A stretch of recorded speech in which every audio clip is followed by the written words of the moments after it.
নমস্কার।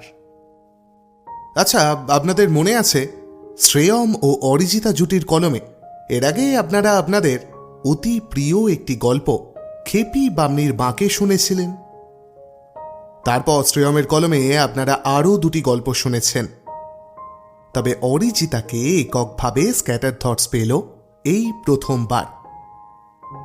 Well of tales ও scatter থটসের যুগ্ম পরিচালনায় আয়োজিত কিছু ছায়া কিছু প্রহেলিকা প্রতিযোগিতার অন্যতম শ্রেষ্ঠ একটি গল্পের লেখিকা অরিজিতা। সেই গল্পটি আজ রইল আপনাদের জন্য। শুরু হচ্ছে অরিজিতা মজুমদারের লেখা সেই মন্দিরের ডাকে।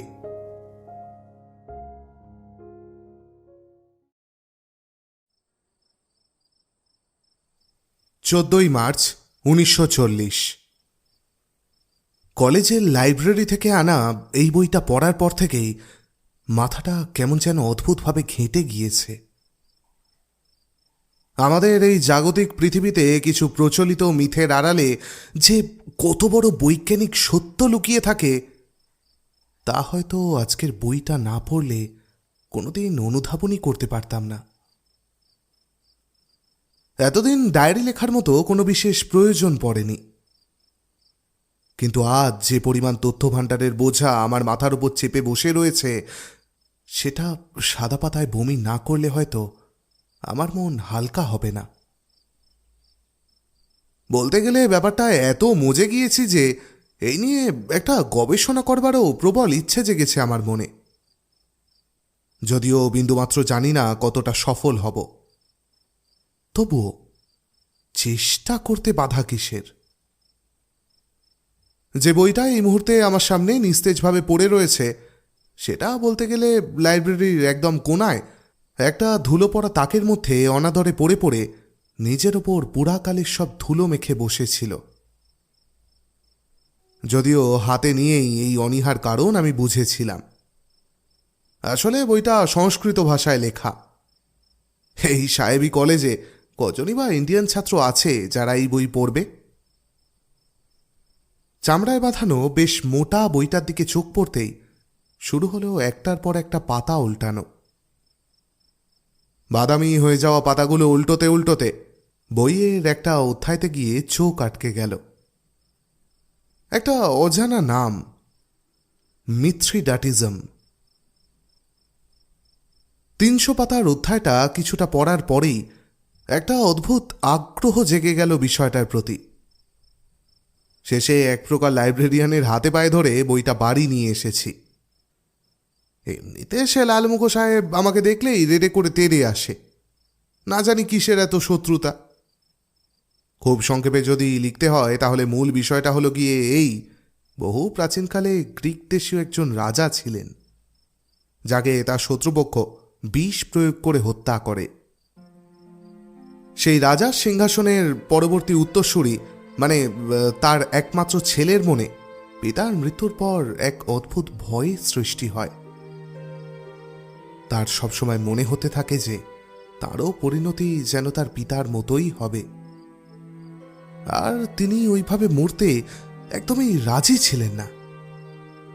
নিজের প্রাণ বাঁচাবার জন্য তিনি অভিনব এক বিজ্ঞানসম্মত পদ্ধতির আবিষ্কার করলেন। তিনি তার রোজকার খাবারের সাথে খুব অল্প পরিমাণে বিষ মিশিয়ে খেতে শুরু করেছিলেন। ফলস্বরূপ সেই বিষের বিরুদ্ধে একটা অদ্ভুত প্রতিরোধ ব্যবস্থা তার শরীরে গড়ে উঠেছিল,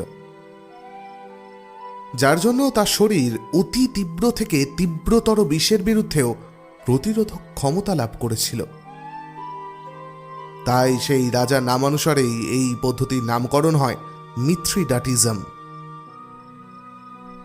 কিন্তু এরপর যে তথ্যটা পেলাম সেটা আমার মন কোনোভাবেই মেনে নিতে পারছিল না।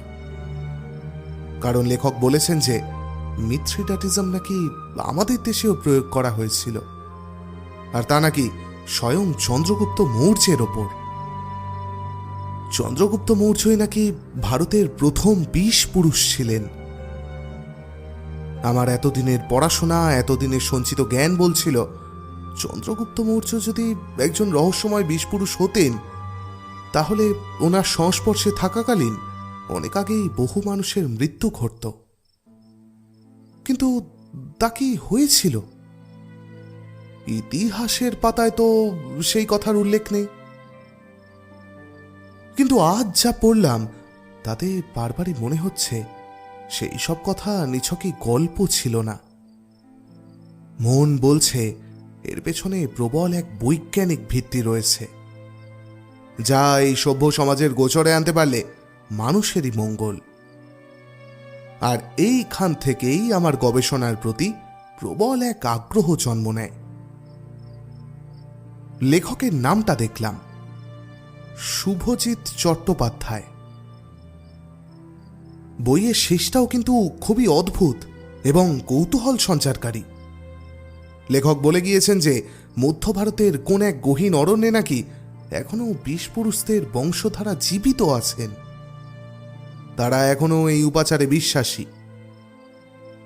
চারিদিক দিয়ে গভীর অরণ্যে বেষ্টিত একটা ছোট্ট এবং সুপ্রাচীন গ্রামে নাকি এমন একদল অধিবাসী বাস করে যারা নাকি নিজেদের বিষকন্যার উত্তরসূরি মনে করেন। এমনকি তাদের ঘরে ঘরে দেবীরূপে পূজিত হয় বিষকন্যারা।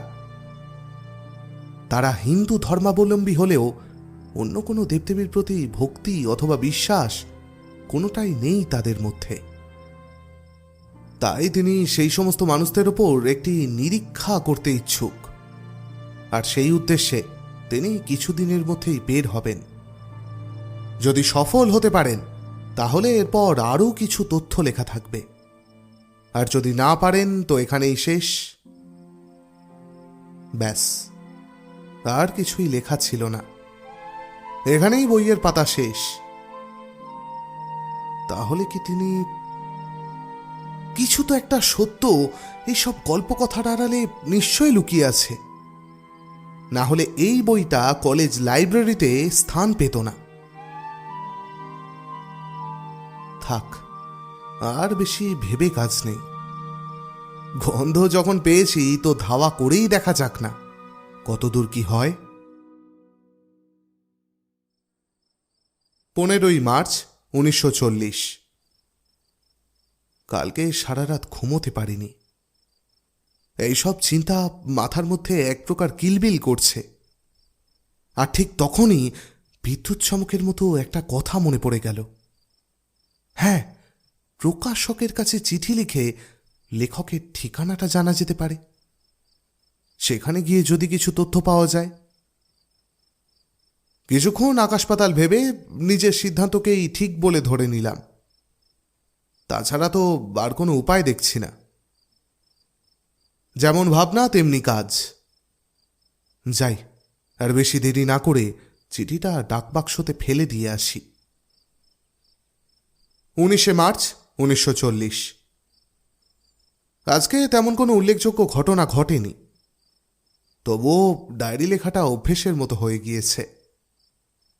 প্রকাশককে দেওয়া চিঠির কোনো সম্ভাব্য উত্তর এখনো অবধি পাইনি। খানিকটা হতাশ বই কি। একটাই দুশ্চিন্তা মাথায় ঘোরাফেরা করছে, ওনারা চিঠিটা পেলেন তো?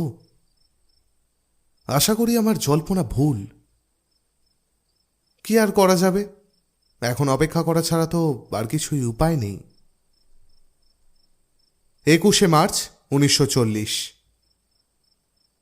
কালকে সারাদিন চিঠির উত্তরের আশায় অপেক্ষা করেই দিনটা কেটে গিয়েছিল। আমি এবার একরকম অধৈর্য হয়ে পড়েছি। মনের ভিতরে একটা চাপা উত্তেজনার প্রবল স্রোত বয়ে চলেছে। কিছুতেই থামিয়ে রাখতে পারছি না তাকে। এখন পড়াশোনার তেমন চাপ নেই, তাই সারাদিন গবেষণার কাজে নিজেকে ডুবিয়ে রাখতে পারছি। আর সত্যি বলতে বেশ ভালোই লাগছে আমার। এই খানিকক্ষণ আগে পোস্টমাস্টার এসে একটা চিঠি দিয়ে গেল আমাকে। প্রবল উত্তেজনায় খাওয়া ফেলে সেই চিঠিটা পুরো গোগ্রাসে গিলে ডায়েরি লিখতে বসে পড়েছি এখন। প্রকাশক মারফত লেখকের নাম ও ঠিকানা জানতে পেরেছি আমি। কালকে সকালেই সেই ঠিকানায় চিঠিটা পাঠিয়ে দেব। 10ই এপ্রিল 1940। আমি এখনো আমার চিঠির কোনো জবাব পেলাম না। খুবই হতাশ হয়ে পড়েছি।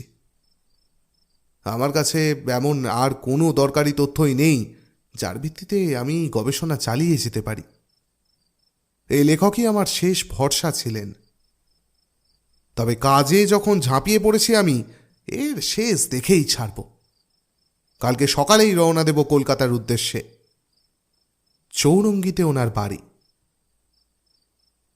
11ই এপ্রিল 1940। কাল সন্ধে 7টা নাগাদ কলকাতা এসে পৌঁছেছিলাম। তারপর বাড়ি খুঁজে পৌঁছতেই আমার রাত 9টা বেজে গিয়েছিল। এত রাত্রে একজন ভদ্রলোকের বাড়ি যাওয়া কেমন যেন অশোভনীয় ঠেকছিল আমার কাছে। তাই আমি চৌরঙ্গি মোড়েই একটা সরাইখানায় কালকের রাতটা কাটিয়ে আজকে সকাল 9টা বাজতেই রওনা দিয়েছিলাম ওনার বাড়ির উদ্দেশ্যে। বিশাল বড় শ্বেতপাথরের তৈরি বাড়ির সিংহদরজার সামনে ঘণ্টি ধরে মিনিটখানেক বাজাতেই একজন বৃদ্ধ মতো লোক এসে দরজা খুলে দিলেন। আন্দাজে বুঝলাম বাড়ির পুরাতন ভৃত্য হয়তো। বাহির মহলের বৈঠকখানায় আমাকে বসিয়ে সে ছুটল তার মনিবকে খবর দিতে। কিছুক্ষণ বাদে ঘরের মখমলি কাপড়ের পর্দা সরিয়ে যে ভদ্রলোক আমার সঙ্গে দেখা করতে এলেন, আমি ভেবেছিলাম তিনি একটু বয়স্কই হবেন হয়তো, কিন্তু তার বয়স আমার থেকে বড় জোর 5-6 বছর বেশি।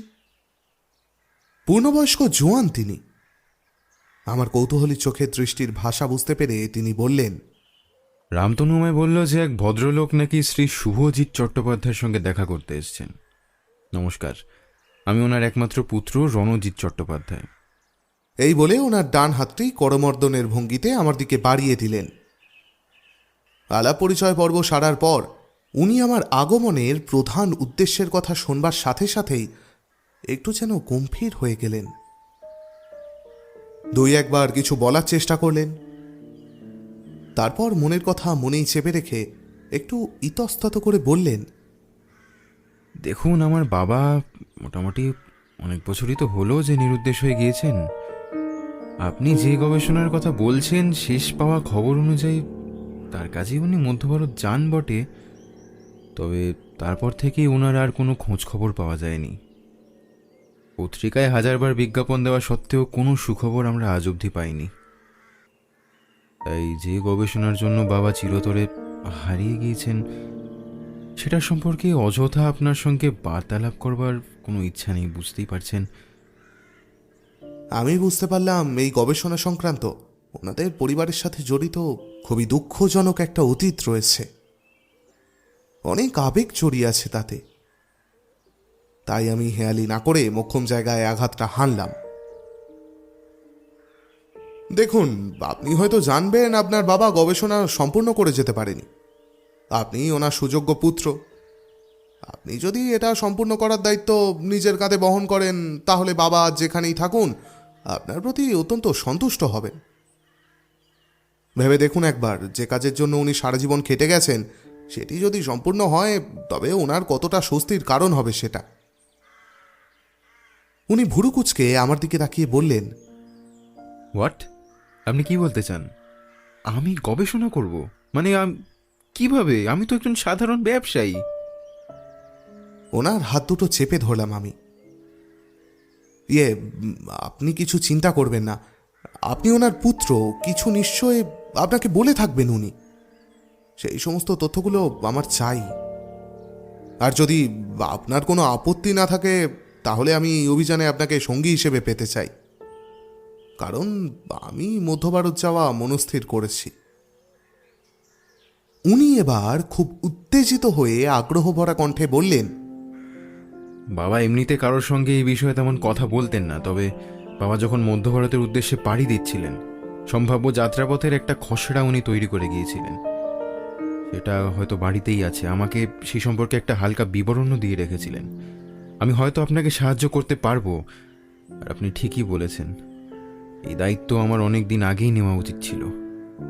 বাবার অনেক আশা ছিল এই গবেষণাটা নিয়ে, আর বাবাও হয়তো চাইতো যে ওনার অনুপস্থিতিতে এই কাজের ভার আমিই নিই। তাই মনে হয় আমাকে এত কথা উনি বলতেন এই সম্পর্কে। আচ্ছা, আপনি বলুন না কবে যাবেন? আমি আপনার সঙ্গে যেতে রাজি। আপনি বরং যাত্রার দিনক্ষণ ঠিক করুন, আর আমি এই কটা দিন একটু পড়াশোনা করে নিই নিয়ে। হ্যাঁ, ওনার বাড়ি থেকে যখন বেরিয়ে এলাম, তখন সূর্য পশ্চিম আকাশের কোলে ঢলে পড়েছে। হালকা একটা লালচে আভায় উদ্ভাসিত হয়ে আছে চারিদিক। কিন্তু আমার মনের কোণে নতুন করে সূর্যোদয় ঘটেছে। যেখানে আশা একেবারে ছেড়ে দিয়েছিলাম, সেখানে অবিশ্বাস্যভাবে হালকা এক আশার কিরণ খুঁজে পেয়েছি আমি। 16ই এপ্রিল 1940। আজকে রণজিৎ বাবুর কাছ থেকে একটা চিঠি এসেছে সকালে। উনি আমাদের যাত্রাপথ সংক্রান্ত মোটামুটি একটা খসড়া বানিয়ে পাঠিয়েছেন আমাকে। সেই খসড়া অনুযায়ী আমাদেরকে রেলপথে মধ্য ভারতের বস্তার নামক অনামি রেল স্টেশনে নামতে হবে। সেখান থেকে পদব্রজে প্রায় 3.5 ক্রোশ যাত্রা করে খেয়া ঘাট অবধি পৌঁছতে হয়। খেয়া পার হয়ে জঙ্গলের ভিতর প্রবেশ হবে। সেই জঙ্গলের ভিতরেই কোনো এক স্থানে লোকচক্ষুর আড়ালে লুকিয়ে আছে সেই অনামি গ্রাম। কালকে সকালেই রেল স্টেশনের উদ্দেশ্যে রওনা দেব। 2টি টিকিটের ব্যবস্থা করতে হবে। সেটার জন্য অবশ্য বেশি খড়কুটো পোড়াতে হবে না। 20 এপ্রিল 1940। আজকে রাত 8টা নাগাদ রেলে চড়ে বসেছি। এই প্রথমবারের জন্য বাড়ি থেকে এত দূরের পথে যাত্রা করছি। জিনিসপত্র বলতে বিশেষ কিছুই নেই সঙ্গে। নিত্য প্রয়োজনীয় কিছু জিনিস ছাড়া নিতান্তই শখের বসে একজোড়া হান্টার বুট কিনেছি। সেটা এখন বার্থের তলায় ট্রেনের তালে মৃদু মৃদু দুলে চলেছে। এর আগে কোনোদিন বঙ্গদেশ ছেড়ে সম্পূর্ণ অজানা এক প্রদেশে যাত্রা করিনি, তাই স্বাভাবিকভাবেই মনের মধ্যে বয়সের সাথে সাথে একটা অদ্ভুত উত্তেজনাও মিশে আছে। রণজিৎ বাবুকে দেখে মনে হচ্ছে ওনার অবস্থাও আমারই মতো। ভিতরে চাপা উত্তেজনা স্রোত টকবক করে ফুটছে। সাথে আনা রুটির সাথে মুরগির মাংসের ঝোল দিয়ে রাত্রির খাওয়া সেরে নিয়েছি। ডায়েরি লেখা শেষ হলে বাতি নিভিয়ে শুয়ে পড়ব। কালকে সকাল 8টা নাগাদ পৌঁছবো আমরা। এখন থেকে রোজ দিন যা হবে সমস্তটাই আমি ডায়েরিতে লিখে রাখব। আপাতত ট্রেনের একটানা কুচিকচিক শব্দকে সঙ্গী করে 2 চোখের পাতা এক করে দিই। কি জানি কি অপেক্ষা করে আছে আমাদের জন্য।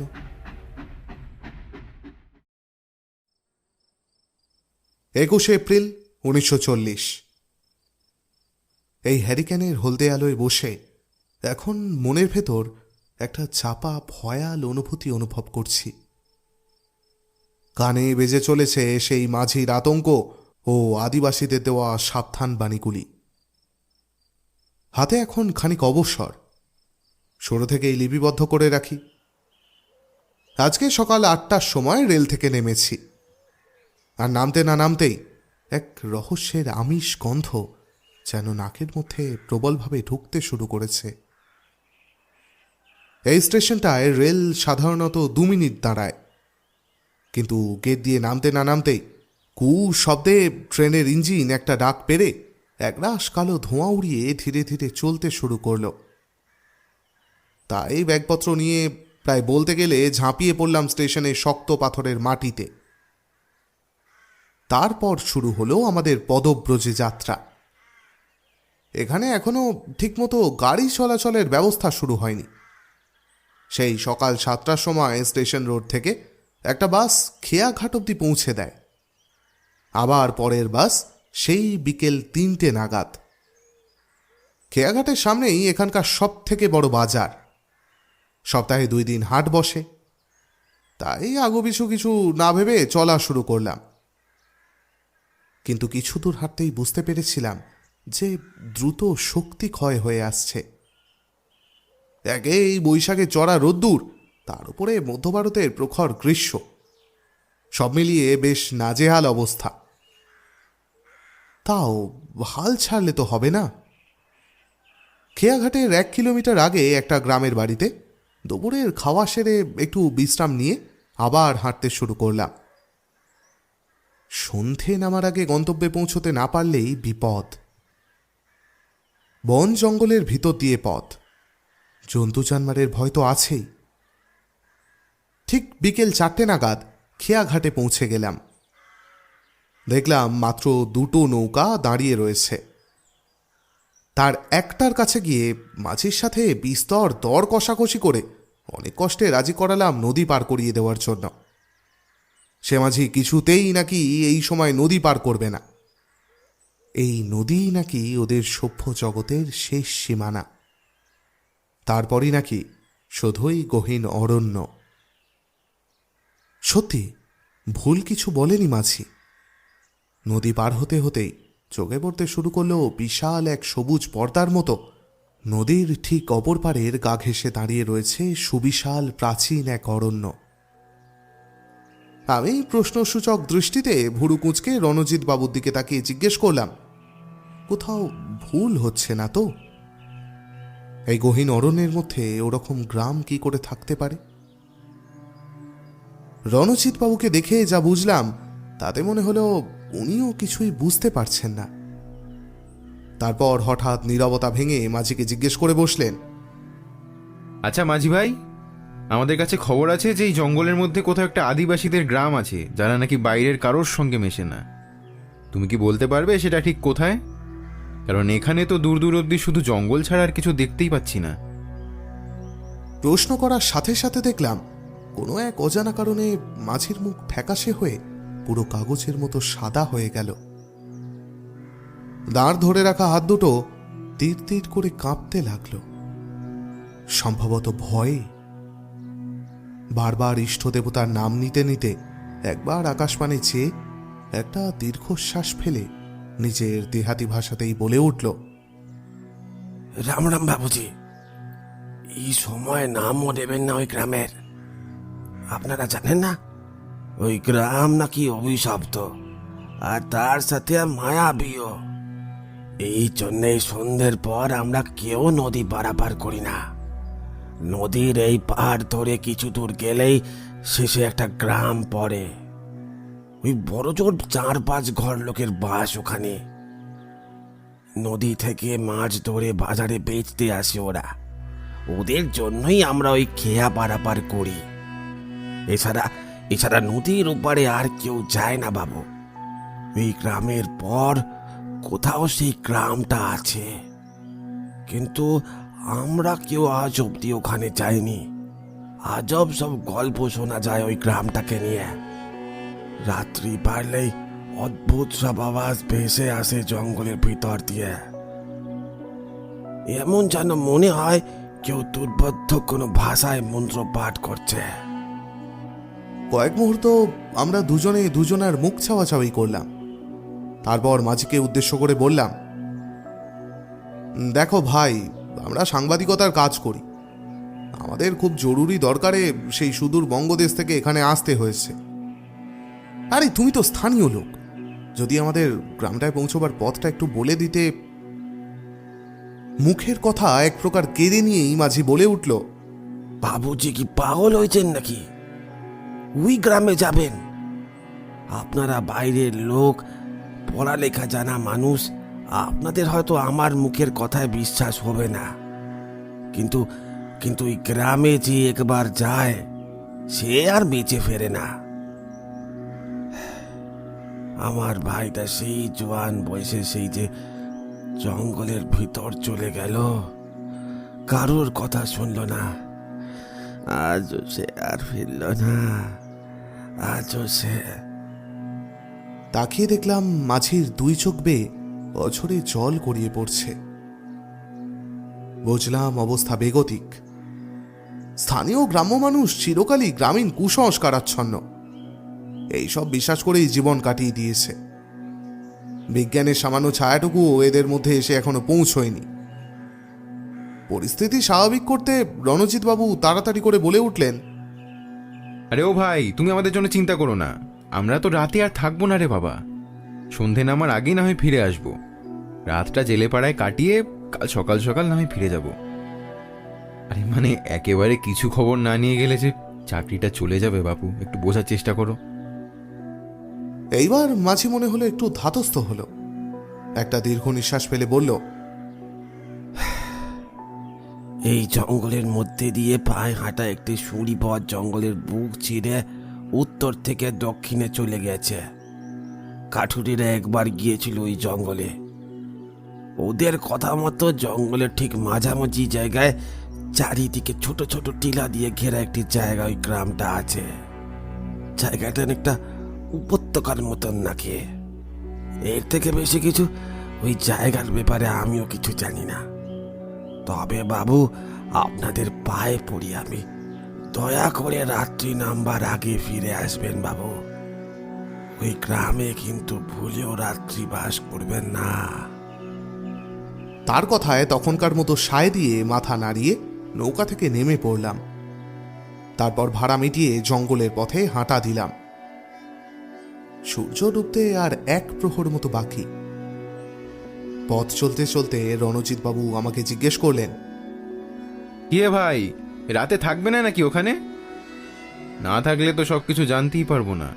ওদের আচার ব্যবহার, রোজকার জীবনযাত্রা, এইসব দেখবার জন্যই তো এত দূর আসা। চোখ টিপে মুচকি হেসে আমি বললাম, আরে বাবা, দেখলেন না লোকটা কিরকম ভয় পাচ্ছিল? তখন ওরকম কথা বললে ভয় তো কিছুতেই আসতে দিত না। এমনি এমনি কি আটঘাট বেঁধে এখানে এসেছি নাকি? দিন দুই তো থাকবই। সূর্যের আলো থাকাকালীনই পৌঁছে গেলাম আমরা জঙ্গলের মাঝখানে। অবাক চোখে তাকিয়ে দেখলাম এখানে সুড়িপথটা ঢালু হয়ে বেশ খানিকটা নিচে নেমে গিয়েছে। সেই পথ ধরে কিছু দূর এগোতেই যে দৃশ্যপট আমাদের চোখের সামনে খুলে গেল, তার বর্ণনা করার মতো যথেষ্ট ভাষা আমার জানা নেই। এখান থেকে পথ ঢালু হয়ে গিয়ে মিশেছে নিচে সবুজ ঘাসের কার্পেটে বিছানো অপূর্ব সুন্দর উপত্যকার বুকে। উপত্যকাকে চারিদিক দিয়ে ঘিরে রেখেছে ছোট বড় টিলা। মনে হচ্ছে যেন অতন্ত্র প্রহরীর মতো পাহারা দিচ্ছে তারা। উপত্যকার ঠিক মাঝখানে চারপাশ থেকে বেড়া দিয়ে ঘেরা ছোট্ট একটা গ্রাম। গ্রামের ভেতরের ছোট ছোট ব্যাগচালা কুড়ে ঘরের মতো বাড়িগুলো এই উপর থেকে দেখে খেলনা বাড়ির মতোই লাগছে।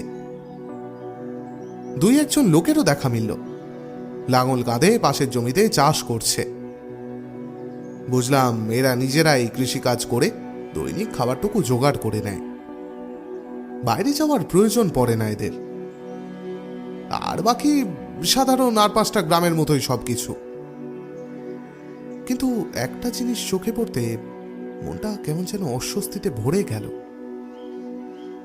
গ্রামের ঠিক মাঝখানে ফাঁকা একটা জায়গা জুড়ে এক বিশাল বড় সুপ্রাচীন মন্দির।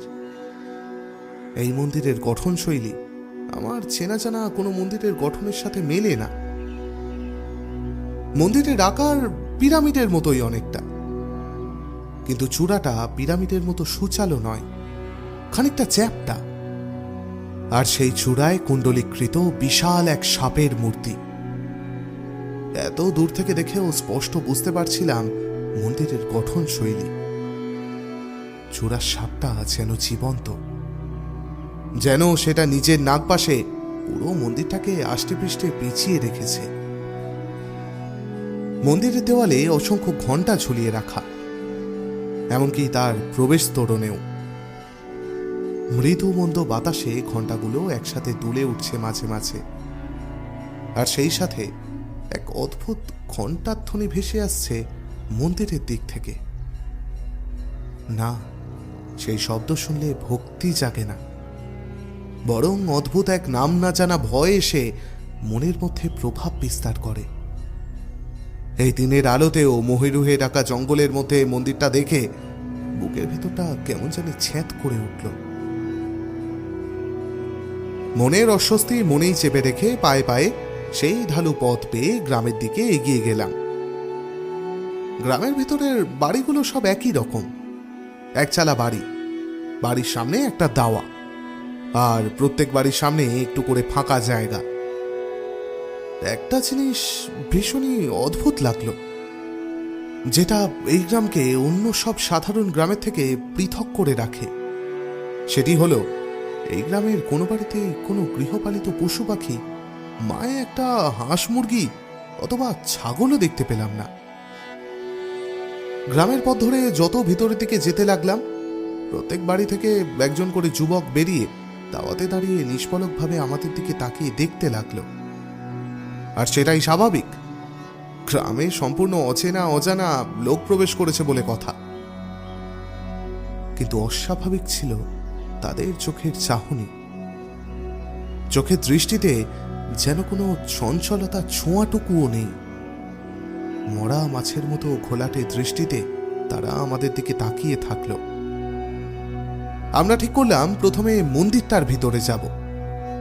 মন্দিরের ভাস্কর্য, পূজা পদ্ধতি এইসবই আমাদের গবেষণার প্রথম ধাপ হবে।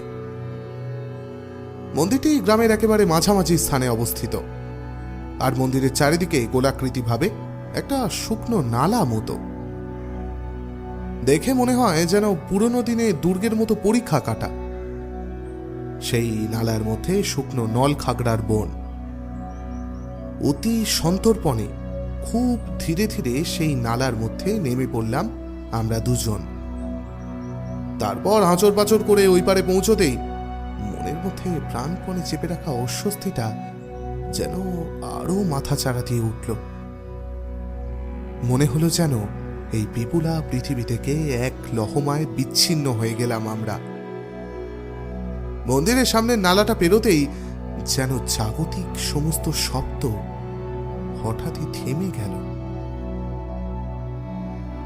আজীবন শহুরে মানুষ হয়ে নিস্তব্ধতা ভালো লাগে, কিন্তু এই অতিরিক্ত নিস্তব্ধতা যেন কানের জন্য একটু বেশি অস্বস্তিদায়ক।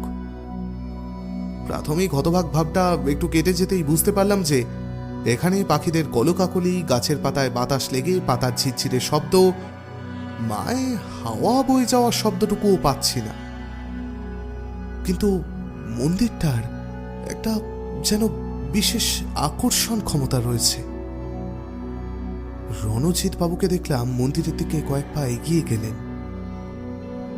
বুঝলাম ওনার উৎসাহ সময়ের সাথে তালে তাল মিলিয়ে উত্তরোত্তর বেড়েই চলেছে। মন্দিরে প্রবেশ করতেই যাব, ঠিক এমন সময় মন্দিরের ভেতর থেকে 4 জন যুবক বেরিয়ে এলো। তাদের বেশভূষা এতক্ষণ গ্রামে দেখে আসা অন্যান্যদের থেকে বেশ আলাদা। পরনে লজ্জা নিবারণের জন্য ঠিক যতটুকু কাপড়ের প্রয়োজন হয় ততটাই। কোমরে কোমরবন্ধনীর মতো ঝুলছে বিভিন্ন বুনো গাছের ডালপালা এবং শিকড় বাকড়।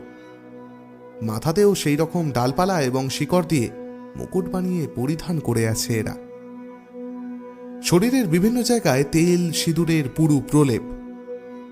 ওদের দেখলেই মনে হয় শতাব্দী যেন 2 শতক পিছিয়ে গিয়েছে। ওদের মধ্যে সব থেকে সুঠাম যুবকটি আমাদের দিকে অবিশ্বাসের দৃষ্টিতে তাকিয়ে গ্রাম্য দেহাতি ভাষায় জিজ্ঞেস করল, আরে তোরা কারা? এখানে কিভাবে এলি? কেউ আটকালো না তোদের? জানিস না বাইরের লোকেদের এই মন্দিরের গণ্ডির ভেতরে আসা নিষিদ্ধ? ওদের ক্রমাগত বেড়ে চলা ক্রোধযুক্ত মুখমণ্ডলের দিকে তাকিয়ে আমি তড়িঘড়ি নিজেকে সামলে নিয়ে বললাম, দেখুন, আমরা 2 জন সাংবাদিক। আপনাদের গ্রামের জীবনযাত্রা সম্পর্কে তথ্য জোগাড় করে নিয়ে যাওয়ার জন্যই এই গ্রামে আসা আমাদের। আপনাদের কোনো প্রকার ধর্মীয় বিশ্বাসে আঘাত আনা আমাদের কাজ নয়। যদি কোনো অপরাধ হয়ে থাকে তাহলে ক্ষমা করবেন, তা সম্পূর্ণই অনিচ্ছাকৃত। আমরা 2 দিন আপনাদের গ্রামে থাকতে চাই। কথা দিচ্ছি আপনাদের কোনো আচার অনুষ্ঠানে বাধা দান আমরা করব না। শুধু কয়েকটা তথ্য লাগবে, সেইগুলো পেলেই ফিরে যাব আমরা। আদিবাসী যুবক 4 জন কয়েকবার নিজেদের মধ্যে দৃষ্টি বিনিময় করল। তারপর একজন এগিয়ে এসে বলল, ঠিক আছে, আয় তোরা আমার সাথে, কিন্তু পরশুদিন সকালেই এই গ্রাম ছেড়ে চলে যাবি।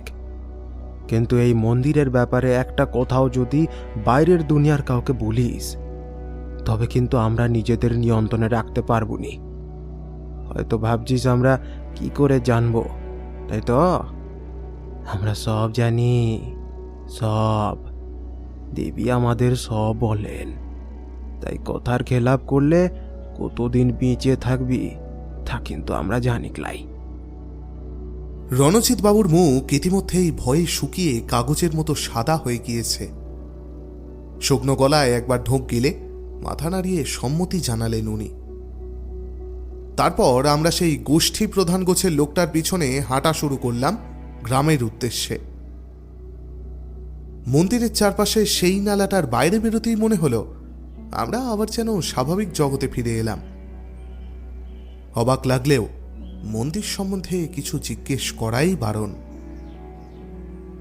তাই অগত্যা লোকটার পিছন হেঁটে হেঁটে গ্রামের মধ্যে অবস্থিত একটা একচালা বাড়ির সামনে এসে দাঁড়ালাম।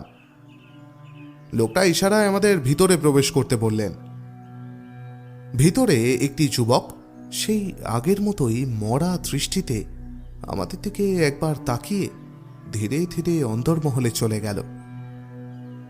তারপর ভিতর থেকে একটা হ্যারিকেন, একটা চাটাই আর 2 বাটি মুড়ি আর জল নিয়ে বেরিয়ে এলো। ইশারায় চাটাইতে বসতে বলে সেই মুড়ি আর জল খেয়ে নিতে বলল। বিনা বাক্য ব্যয়ে সেই খাদ্য গলাধকরণ করার পরেই গোষ্ঠী প্রধান গোছের সেই লোকটা বলল, রাত্রে তোরা এই ঘরেই থাকবি? রঘু পাশের ঘরে আছে, কোনো রকম অসুবিধা হলে ওকে দিয়ে খবর পাঠাবি।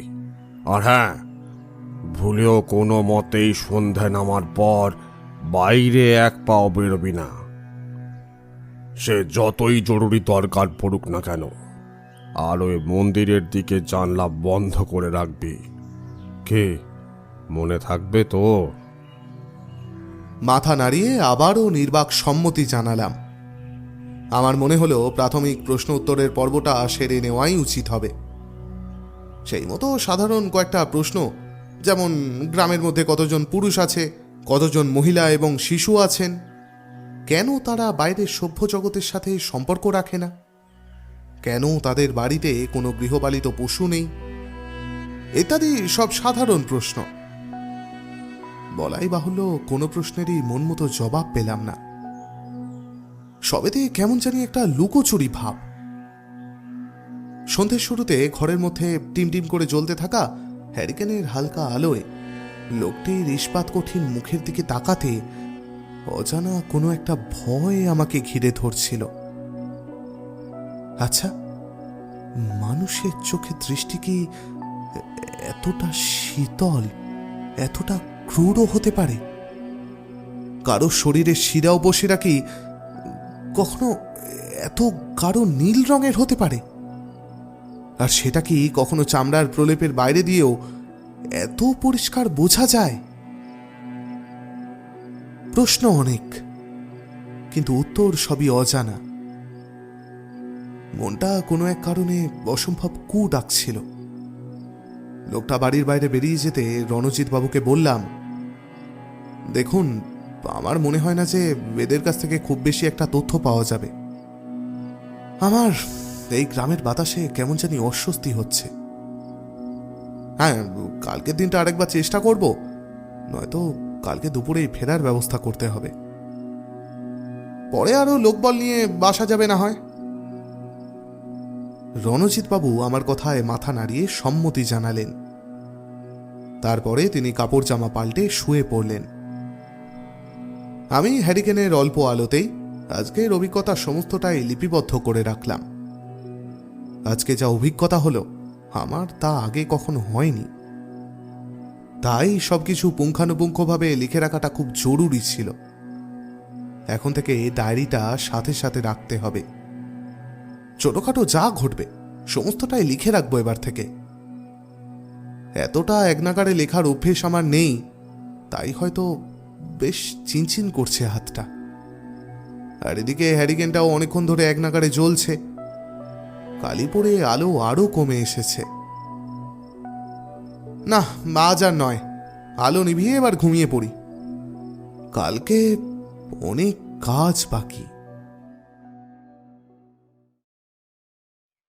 22শে এপ্রিল 1940। কালকে রাত্রে অদ্ভুত এবং তার সাথে অবিশ্বাস্য কিছু ব্যাপার ঘটেছে। খানিকটা লিখে রাখতে হবে এই বেলা। সেই জন্যই খুব সকাল সকাল ঘুম থেকে উঠেও পড়েছি। রঘু পাশের ঘরে এখনো নাক ডাকিয়ে ঘুমোচ্ছে। ও উঠে পড়ার আগে পর্যন্তই আমার কাছে লেখার সময়। যা লেখার তার মাঝেই লিপিবদ্ধ করতে হবে। যে গ্রামের আনাচে কানাচে সব অদ্ভুত ব্যাপার এত লুকোচুরি করে বিরাজ করছে, সেখানে তাদের গ্রাম সম্পর্কে কোনো তথ্যই যে তারা ডায়েরিতে লিখে রাখা পছন্দ করবে না, সেটা বলাই বাহুল্য। আজকের আকাশটা মেঘলা, যেন পুরাকালের উদাসীনতা বহন করছে নিজের সাথে। কাল রাতের অভিজ্ঞতার কথা মনে আসলেই সারা শরীর যেন এক প্রকার শিউরে উঠছে। এক হিমেল চোরা স্রোত আমার শিরদাঁড়া বরাবর নিচের দিকে নেমে যাচ্ছে। তখন রাত কটা হবে সেটা বলতে পারবো না, কিন্তু হঠাৎই একটা খুটখাট শব্দে আমার কাঁচা ঘুমটা সহজেই ভেঙে গেল। পুরো ঘরটা ঘুটঘুটে অন্ধকারের মধ্যে ডুবে রয়েছে। সেই সঙ্গে ঘরের ভেতর বিশ্রী একটা ভ্যাপসা গরম। রঘুর নির্দেশে জানলা দরজা বন্ধ করে শোয়ারই কথা ছিল আমাদের। বিশেষ করে ওই মন্দিরের দিকে জানলায় সে নিজেই ছিটকিনি বন্ধ করে দিয়েছিল। সেই মুহূর্তে অন্ধকারের মধ্যে কিছু ঠাউর করতে না পেরে অন্ধের মতো আশেপাশে একটু হাত বোলাতেই যা টের পেলাম, তাতে নিমেষের মধ্যে মনের ভেতরে চাপা উত্তেজনা ও অজানা আশঙ্কার এক হিম শীতল স্রোত বয়ে গেল। রণজিৎবাবু কই? তিনি তো পাশে নেই। ভালো করে চোখ কচলে অন্ধকারে একটু ধাতস্থ হয়ে দরজার দিকে চোখ পড়তেই আরো চমকে উঠলাম। দেখলাম দরজাটা হাট করে খোলা, সেই সাথে মন্দিরের দিকে জানলাটাও হাঁ করে খোলা। এ কি করেছেন রণজিৎবাবু? এই চাপা নৈসর্গিক নিঃশব্দতার মধ্যে বাইরে থেকে খালি পায়ে হেঁটে বেড়ানোর একটা খসখস শব্দ ভেসে আসছে। সমূহ বিপদটা খানিক আঁচ করতে পারলাম। রণজিৎবাবু হয়তো সমস্ত নিষেধাজ্ঞা অগ্রাহ্য করেই প্রকৃতির টানে বাইরে বেরিয়ে গিয়েছেন। সর্বনাশ! গ্রামের লোকে চোখে পড়লেই তো মহা বিপদ আসন্ন। তড়াক করে উঠে বসে সমস্ত নিষেধাজ্ঞা সরিয়ে রেখে তাড়াতাড়ি খোলা দরজা দিয়ে বাইরে বেরিয়ে গেলাম। জ্যোৎস্না স্নাত রাত, পরিষ্কার দেখতে পাচ্ছিলাম রণজিৎবাবু হেঁটে বাড়ির সামনের ফাঁকা বেড়া দেওয়া জায়গাটির দিকে চলে গেলেন। ওই দিকটায় বেশ কিছু ঝোপঝাড় এবং কয়েকটা বড় বড় গাছ রয়েছে। মোট কথা বেশ অন্ধকার ওই দিকটায়। আমি রণজিৎবাবুর পিছু নিলাম। চিৎকার করে ডাকলাম না, কারণ কেউ শুনতে পেলেই সমূহ বিপদ। কিছুক্ষণ পর তিনি ঝোপের আড়ালে অদৃশ্য হয়ে গেলেন। কয়েক সেকেন্ড বাদে আবার বেরিয়েও এলেন। ততক্ষণে আমি ঝোপটার কাছে পৌঁছে গিয়েছি। উনি পিছনে ঘুরে তাকাতেই আচমকা আমাকে দেখতে পেয়ে বেশ চমকে উঠলেন। তারপর ফিসফিস করে বললেন, আরে মশাই, আপনি? উফ, তাই বলুন। দেখুন কি ভয়টাই না পেয়ে গিয়েছিলাম। কপট রাগ দেখিয়ে আমি বললাম, আপনি এত রাত্রে বাইরে বেরিয়েছেন কেন? কেউ দেখলে কি কেলেঙ্কারি কাণ্ড হয়ে যেত বুঝতে পারছেন? গ্রামের লোকের ভাবভঙ্গি দেখেছেন তো? কথার অমান্য করলে এরা মেরে পুঁতে দিতেও দ্বিধাবোধ করবে না। চলুন চলুন, তাড়াতাড়ি বাড়ি চলুন। সমস্ত কথাবার্তা স্থগিত রেখে বাড়ির থেকে এগোতে যাব, এমন সময় হঠাৎই আমাদেরকে চমকে দিয়ে ঝোপঝাড়ের পেছন থেকে একটা দপ করে জ্বলে ওঠা হলদেটে আলোর শিখা দেখা গেল। সর্বনাশ করেছে! যার ভয় ছিল সেটাই।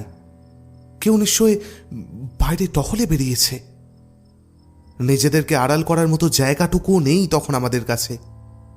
এদিকে এলেই স্পষ্ট দেখতে পাবে আমাদের। তাই তৎক্ষণাৎ আমি রণজিৎবাবুকে সাথে নিয়ে মাটিতে গুড়ি বেড়ে বসে রইলাম চুপটি করে। না, একজন নয়, পায়ের শব্দে স্পষ্ট বোঝা যায় যে সংখ্যায় ওরা একাধিক।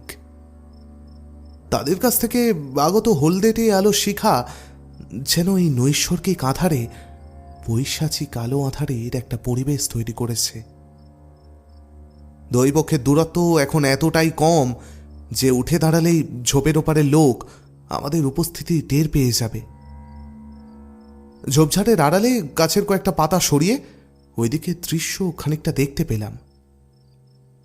বেশ কয়েকজন যুবক সেই গোষ্ঠী প্রধান মতো লোকটার সাথে হাতে একটা মশাল আর এক হাতে একটা বেতের ঝুড়ি নিয়ে আমাদের একদম পাশ দিয়ে বটতলা থেকে নিস্তব্ধ পদক্ষেপে এগিয়ে গেল। আমাদের অবস্থা তখন ঠিক যেন কলে পড়া ইঁদুরের মতন।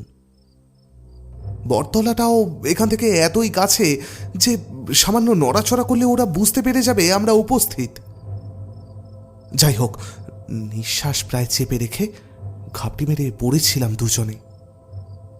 দেখলাম ওরা মশালগুলো সব একে একে মাটিতে পুঁতে দিল, খানিকটা গোলাকৃতিভাবে।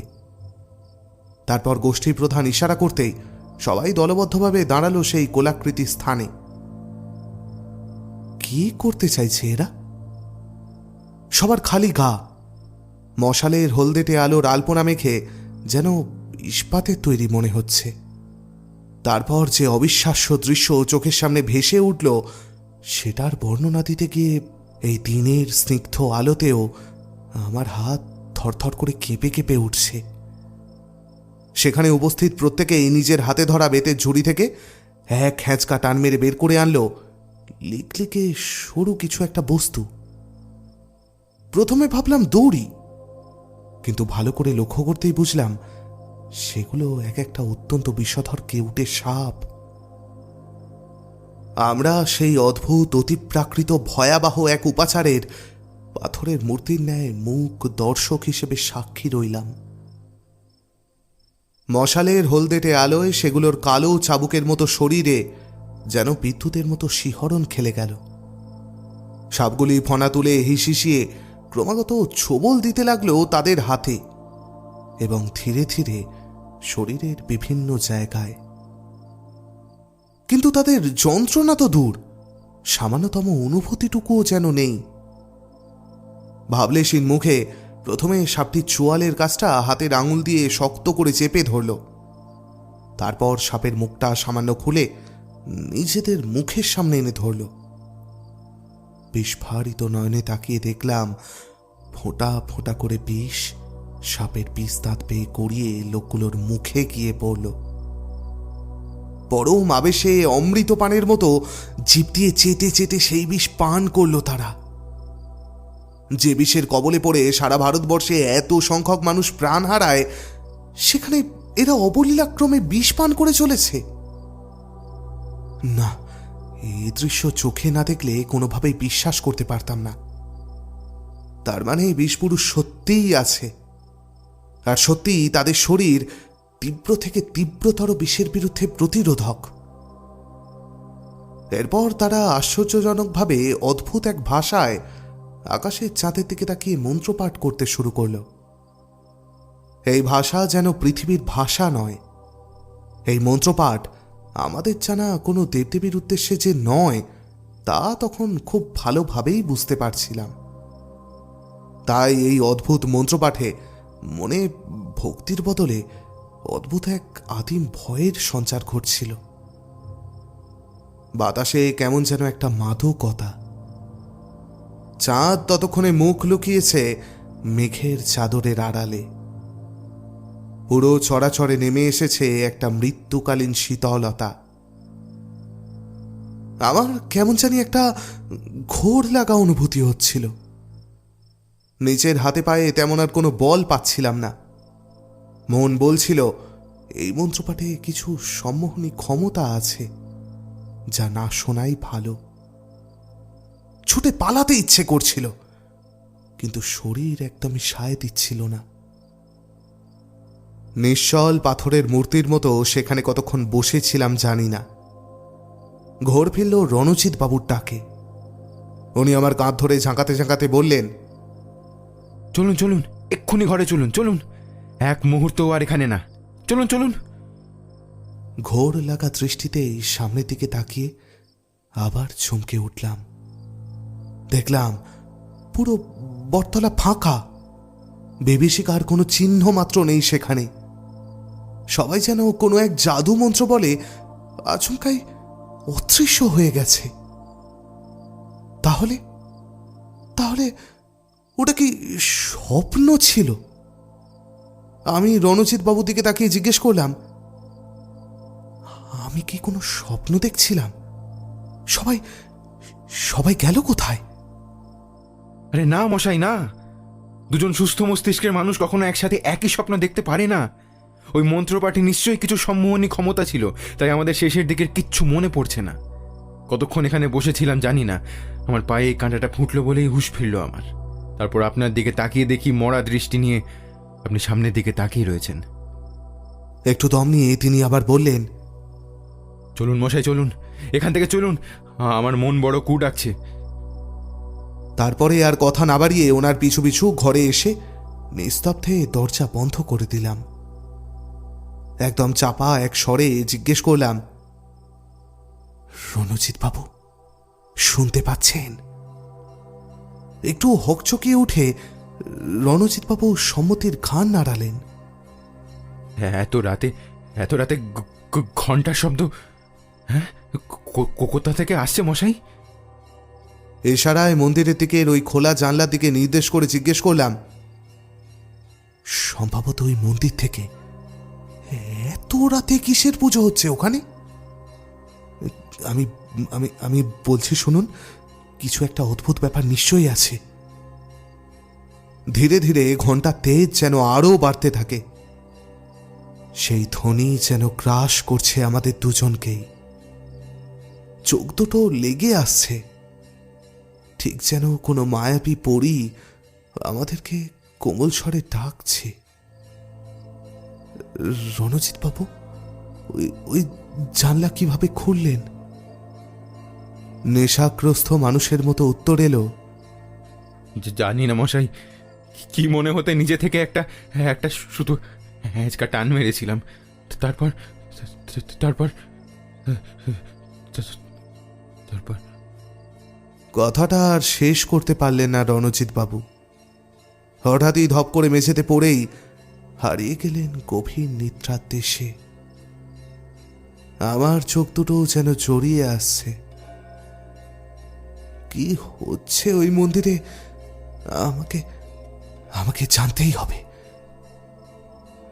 তারপর আবারও নিজেই কখন ঘুমিয়ে পড়েছি জানি না। পাশের ঘরে রঘুর আড়মোড়া ভাঙার আওয়াজ পেলাম। না, এখন আর লেখা যাবে না, আবার রাত্রে এসে লিখতে হবে।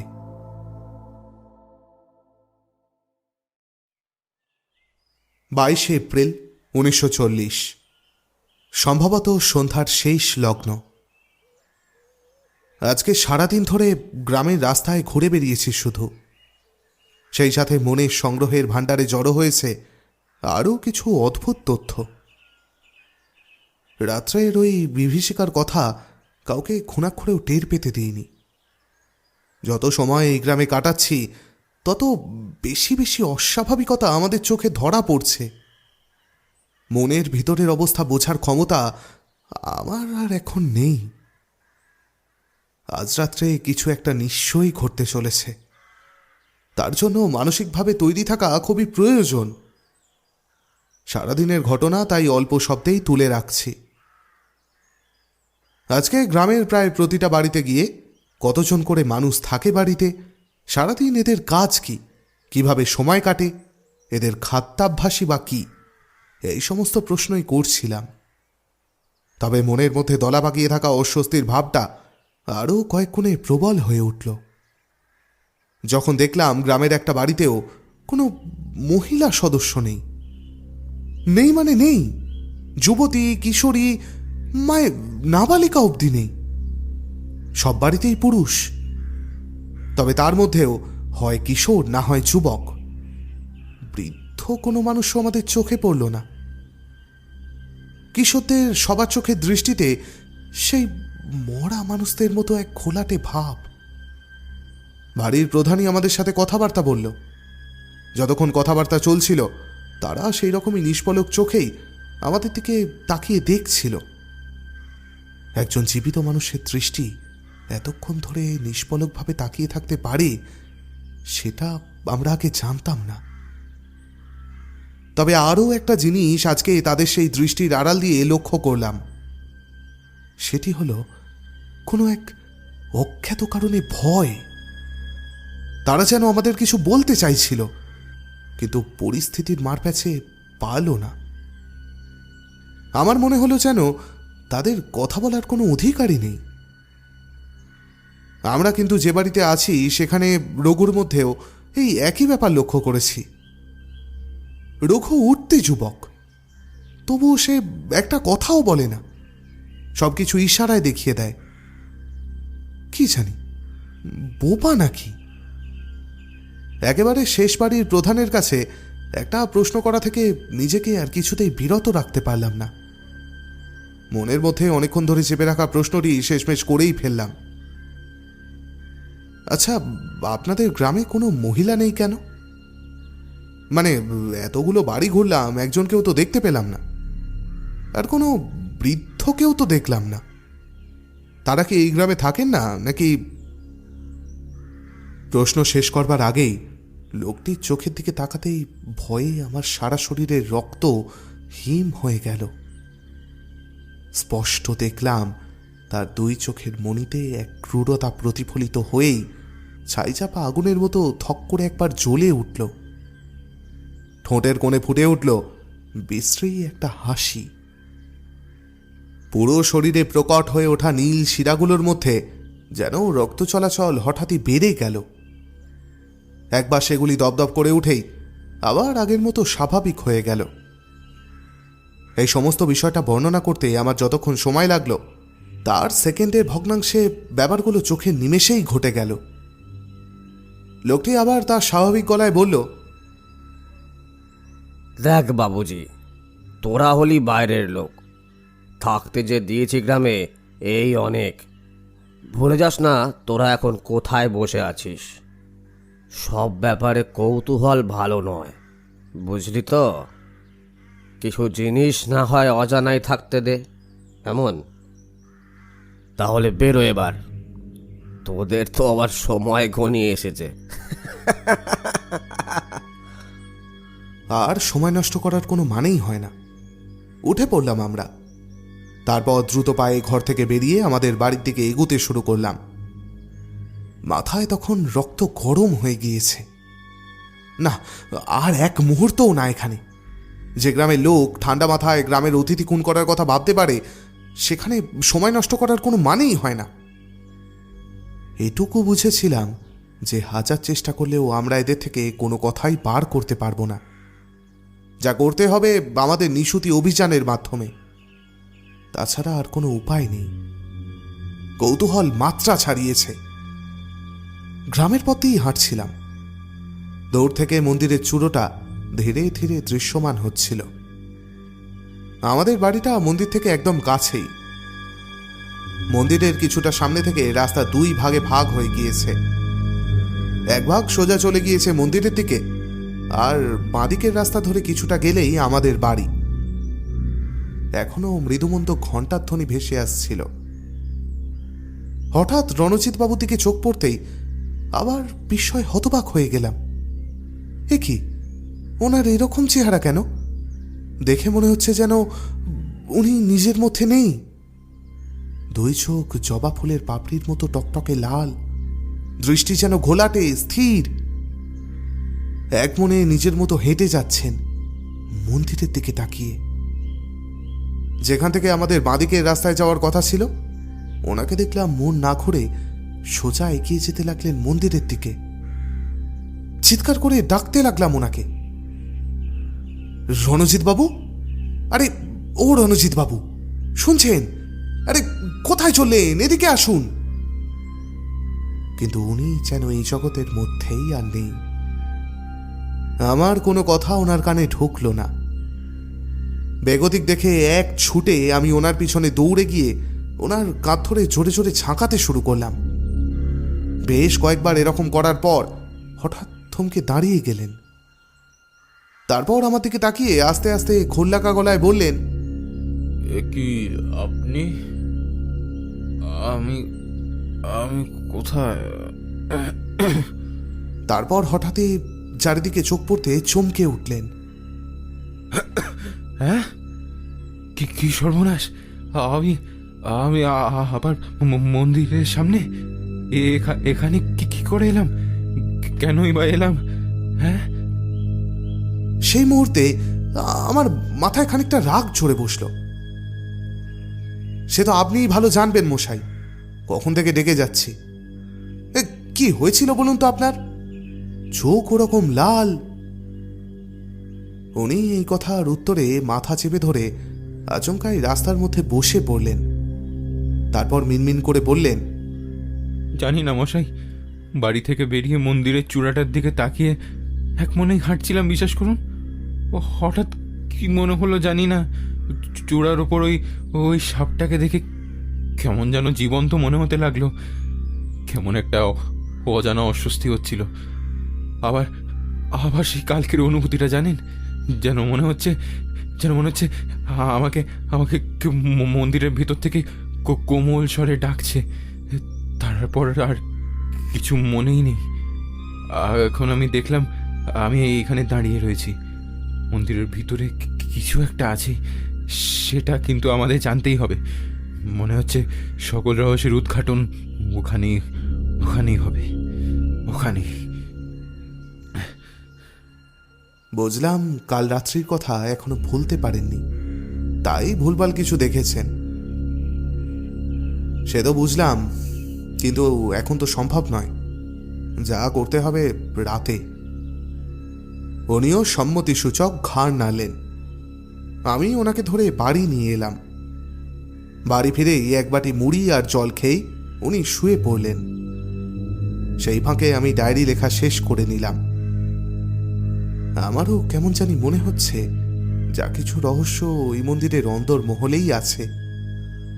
ইস, একবার যদি যাওয়া যেত ওখানে। না, আজকে একবার যেতেই হবে। সেই মন্দিরের ডাকের পিছনের রহস্য আমাদের উদ্ঘাটন করতেই হবে। সেই জন্যই বাজরাত্রে আর দরজা জানলা দিয়ে শোবো না। দেখাই যাক না কি হয়। কতক্ষণ পারবো জানি না, তবে আমি জেগে থাকার চেষ্টা করব। সকালের দিকে আবহাওয়া মেঘলা থাকলেও বেলা দিকে সেটা কেটে গিয়েছিল। কিন্তু এখন আবার যেন দলা পাকানো কালো মেঘের দল এসে ভের করছে আকাশের মাঝ বরাবর। একটু আগে গুড়গুড় একটা শব্দ পেলাম। যাক, থাক সেসব কথা। এই গ্রামে যে আমরা সম্পূর্ণ অসুরক্ষিত সেটা অনেক আগেই বুঝে গিয়েছি। তাই এখানে নিশ্চিত নিদ্রা একদমই শোভা পায় না। আর আজ যদি আমাদের নৈশ অভিযান সফল হয়, তাহলে কাল কাক ভোরেই যে করেই হোক আমরা বেরিয়ে পড়ব এই গ্রাম ছেড়ে। আশা করি সকল উৎকণ্ঠার উত্তর আমরা সেখানেই পেয়ে যাব।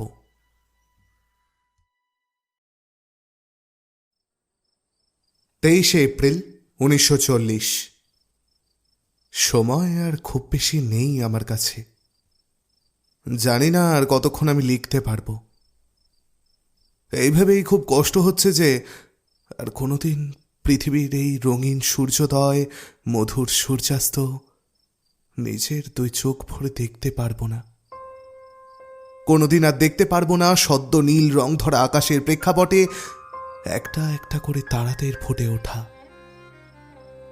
কারণ মৃত্যুর করাল ছায়া আজ আমার শিয়রে এসে উপস্থিত হয়েছে। কালকে রাত্রে এমন কিছু ঘটনা আমাদের সাথে ঘটে গিয়েছে যার কোনো ধারণা আমরা দুঃস্বপ্নেও করতে পারিনি। সময় থাকতে থাকতে শেষ অবধি লিখে যাই। জীবনের শেষ আশা হিসেবেই লিখে গেলাম, যদি এই লেখা কোনোদিন কারোর হাতে পড়ে। আমাদের সকল প্রশ্নের সম্ভাব্য উত্তর আমরা পেয়ে গিয়েছি, যদিও তার বিনিময়ে দিতে হয়েছে আমাদের নিজেদের প্রাণ। পূর্ব পরিকল্পনা অনুযায়ী কালকে রাত্রে অনেকক্ষণ অবধি জেগেছিলাম। তারপর কখন যে চোখটা লেগে গিয়েছিল ঠিক বলতে পারবো না, কিন্তু কতক্ষণ পরে জানি না একটা আওয়াজে ঘুমটা চট করে ভেঙে গেল। ধীরে ধীরে উঠে বসে পাশে তাকিয়ে দেখি রণজিৎবাবু পাথরের মূর্তির মতো স্থির হয়ে কান খাড়া করে কিছু শোনার চেষ্টা করছেন। কিছু বলতে যাচ্ছিলাম হয়তো, কিন্তু উনি তৎক্ষণাৎ মুখে হাত দিয়ে আমাকে চুপ করিয়ে দিলেন। কারণ রণজিৎবাবু তখন সেই খোলা জানালা দিয়ে মন্দিরের চূড়োর দিকে আবারও সকালের মতো এক দৃষ্টিতে তাকিয়ে আছেন। চোখের দৃষ্টিতে সেই খোলাটে ভাবটা আবারও ফিরে এসেছে। আমি আবারও ওনার কাঁধ ধরে ঝাঁকাতে লাগলাম,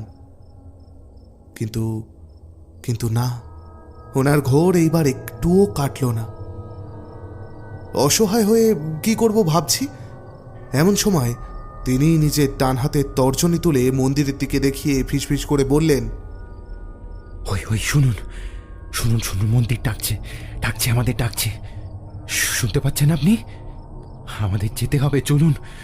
এই ডাক অগ্রাহ্য করার মতো ক্ষমতা আমাদের নেই, আমাদের নেই। যেতে হবে, যেতে হবে, চলুন চলুন। বুকের সমস্ত রক্ত জল হয়ে এলো। এটা কার গলা? যেন কোনো মৃত মানুষ চিতা থেকে উঠেই হঠাৎ করে কথা বলতে শুরু করেছে। পাগলের মতো ওনার কাঁধ ধরে ঝাঁকাতে ঝাঁকাতে বললাম, এসব কি বলছেন আপনি? পাগল হলেন নাকি? এত রাত্রে কিসের ডাক? কোথায় যেতে হবে? কথাগুলো শেষ করতে পারলাম না, আর ঠিক তখনই শুনতে পেলাম সেই আওয়াজ। এটা যেন কোনো একটা সুর একটানা হয়ে চলেছে। শব্দের তীব্রতা একবার বেশি, তো আবার পর মুহূর্তেই সেটা যেন কমতে কমতে একদম ক্ষীণ হয়ে আসছে, তবে ঠিক মিলিয়েও যাচ্ছে না। পরক্ষণেই আবার শব্দের তীব্রতা বাড়তে শুরু করছে। এরকম হতেই থাকলো ক্রমাগত। হঠাৎ বাড়ির সামনের গাছগাছালির আড়াল থেকে মন্দিরের চূড়ার দিকে চোখ পড়ল আমার। বুকের ভেতরটা এক নিমেষে কেমন যেন খালি হয়ে এলো। ভালো করে চোখ কচলে তাকিয়ে দেখলাম মন্দিরের চূড়ার সাপটিকে। সেটিকে যেন আমি একবার নড়ে উঠতে দেখলাম, স্পষ্ট দেখলাম। পূর্ণিমার রাত, আকাশে মেঘ এখন পুরোপুরি কেটে গিয়েছে। চাঁদের জ্যোৎস্নার রূপালী আলোয় ভুল দেখবার কোনো প্রশ্নই নেই। আওয়াজটা যেন এখন মনে হচ্ছে বহু দূর থেকে ভেসে আসছে। মাথার ভেতরটা ধীরে ধীরে খালি হয়ে আসছে। স্বাভাবিক ভাবনা চিন্তা শক্তি হারিয়ে ফেলছিলাম ক্রমেই। কি একটা যেন আকর্ষণ আছে ওই মন্দিরে। সত্যিই যেন মন্দির আমাদের ডাকছে। এই ডাক অগ্রাহ্য করা মানুষের কর্ম নয়। আমাদের যেতে হবে। চোখটা বুঝে আসছিল। ঠিক তখনই শুনলাম সুরের সাথে তালে তাল মিলিয়ে গমগমে কণ্ঠে কিছু অদ্ভুত মন্ত্র পাঠ। ভাষাটা আমার সম্পূর্ণ অপরিচিত হলেও সেই মুহূর্তে আমি যেন তার প্রত্যেকটা শব্দ বুঝতে পারছিলাম, কিন্তু এখন তার কিছুতেই মনে পড়ছে না। ঘোর যখন কাটল, আমি হতভাগ দৃষ্টিতে নিজেকে আবিষ্কার করলাম মন্দিরে উঠবার সিঁড়ির প্রথম ধাপে। পাশে তাকিয়ে দেখি রণজিৎবাবু ও ভাবলেশীন মুখে বসে রয়েছেন সেখানে। ঘাড় ঘুরিয়ে ফ্যালফ্যালে দৃষ্টিতে এদিক ওদিক তাকাচ্ছেন। আমাকে উঠে বসতে দেখে কম্পিত কণ্ঠে উনি জিজ্ঞেস করলেন, কি ব্যাপার মশাই? আমরা এখানে কি করে এলাম? ঘরেই তো শুয়েছিলাম আমরা। কি অদ্ভুত ভুতুড়ে ব্যাপার মশাই, হ্যাঁ? কি কাণ্ড? আমি বললাম, এখানে অস্বাভাবিক কিছু একটা আছে। এই গ্রামের বাতাসেই মিশে রয়েছে, আর আমার মন বলছে সব উত্তর এই মন্দিরের ভিতরেই পাবো। চলুন চলুন দেখি, এগোনো যাক। এত রাত্রে মনে হয় না কেউ এদিকে আসবে বলে। সেই মন্দিরেরটাকে সাড়া দিয়েই শুরু হলো আমাদের শেষ নৈশ অভিযান। মনের মধ্যে তখন এক চাপা উত্তেজনা স্রোত টকবক করে ফুটছে। সমস্ত সত্য যেন এখন আমাদের জন্য মন্দিরের ভিতরে অপেক্ষারত। খুব ধীরে পা টিপে টিপে মন্দিরে প্রবেশ তোরণের সামনে এসে দাঁড়ালাম। গগন বিদারক এক আর্তনাদ করে মেঘ গর্জে উঠল। বুঝলাম যে দুর্যোগ আসন্ন। পশ্চিমের আকাশে আবার মেঘের করাল ছায়া ঘনিয়ে আসছে। সামনের দরজায় দুটি সাপের ছবি অঙ্কিত, একে অপরকে জড়িয়ে রয়েছে, কিন্তু দুটো সাপের ফণা দুদিকে উত্তত। ভারী পিতলের দরজায় হাত দিয়ে ঠেলা মারতেই বিকৃত একটা আওয়াজ করে দরজাটা দুই ভাগে খুলে গেল। ভেতর থেকে বেরিয়ে এলো এক দমকা ভ্যাপসা বাতাস। তারপর খুব ধীরে ধীরে প্রবেশ করলাম মন্দিরের অতল স্পর্শী অন্ধকার ঘরের ভিতর। আর ঠিক তখনই ভিতরে পা দিতে না দিতেই অবাক করা একটা কাণ্ড ঘটল। যেন শুরু হলো অলৌকিকতার এক হিমেল প্রবাহ। দেওয়ালের দুপাশে দাঁড় করানো সারি সারি মশালগুলোয় যেন কোনো এক আশ্চর্য জাদুমন্ত্রে আচমকাই আগুন লেগে গেল নিচে থেকেই। ঘরের মধ্যে ছড়িয়ে পড়ল মশালের হলদেটে কম্পমান আলো। দুজনেই চমকে উঠলাম, চোখজোড়া কপালে ওঠার উপক্রম। কিন্তু না, পিছিয়ে গেলে চলবে না, সমস্ত সত্য আমাদের জানতেই হবে। সাহসী পদক্ষেপে দেওয়ালের পাশের খাঁজ থেকে একটা মশাল তুলে নিয়ে আমরা সামনের দিকে পা বাড়ালাম। মন্দির গাত্র মসৃণ নয়, বরং কিছুটা এবড়ো খেবড়ো। মশালের আলো ফেলতেই বুঝলাম গোটা দেওয়াল জোড়া পাথরের গায়ে ছেনি হাতুড়ি দিয়ে খোদাই করা হয়েছে অদ্ভুত কি সব চিত্র। কোনো চিত্রই ঠিক পরিষ্কার নয়, বহুকালে ধুলোর আস্তরণে ঢেকে রয়েছে সেসব। এই ঘরের ঠিক শেষ প্রান্তে আরও একটা পেতলের দরজা। সেই দরজা পেরোতেই বুঝতে পারলাম ধাপে ধাপে সিঁড়ি নেমে গেছে আরও নিচের দিকে। সুড়ঙ্গ, সম্ভবত মন্দিরের গর্ভগৃহে যাওয়ার পথ এটি। প্রথমে আমি আর আমার পিছনে পিছনে রণজিৎ বাবু সেই সিঁড়ির একটা করে ধাপ পেয়ে পেয়ে অতলস্পর্শী অন্ধকার গহ্বরের দিকে নেমে যেতে লাগলাম। সিঁড়ির ঠিক শেষ ধাপে দুটো বড় বড় পাথর গতিরোধ করে দাঁড়িয়ে রয়েছে গর্ভগৃহে প্রবেশের পথে। পাথরের ফাটলের মধ্যে থেকে বেরিয়ে আসছে হলদেটে আলোর শিখা। সেই আলোকে সিঁড়ির শেষ কটা ধাপ বেশ আলোকিত হয়ে রয়েছে। হাতে ধরা মশালটি নিভিয়ে পাথরের কাছে এসে দাঁড়াতেই ভেতর থেকে মনুষ্যকণ্ঠে আওয়াজ ভেসে এলো। ইশারায় রণজিৎ বাবুকে নিঃশব্দে আমার পাশে এসে দাঁড়াতে বলে দুটো পাথরের মাঝের ফাটলে চোখ লাগিয়ে ওপারের দৃশ্য দেখতে লাগলাম।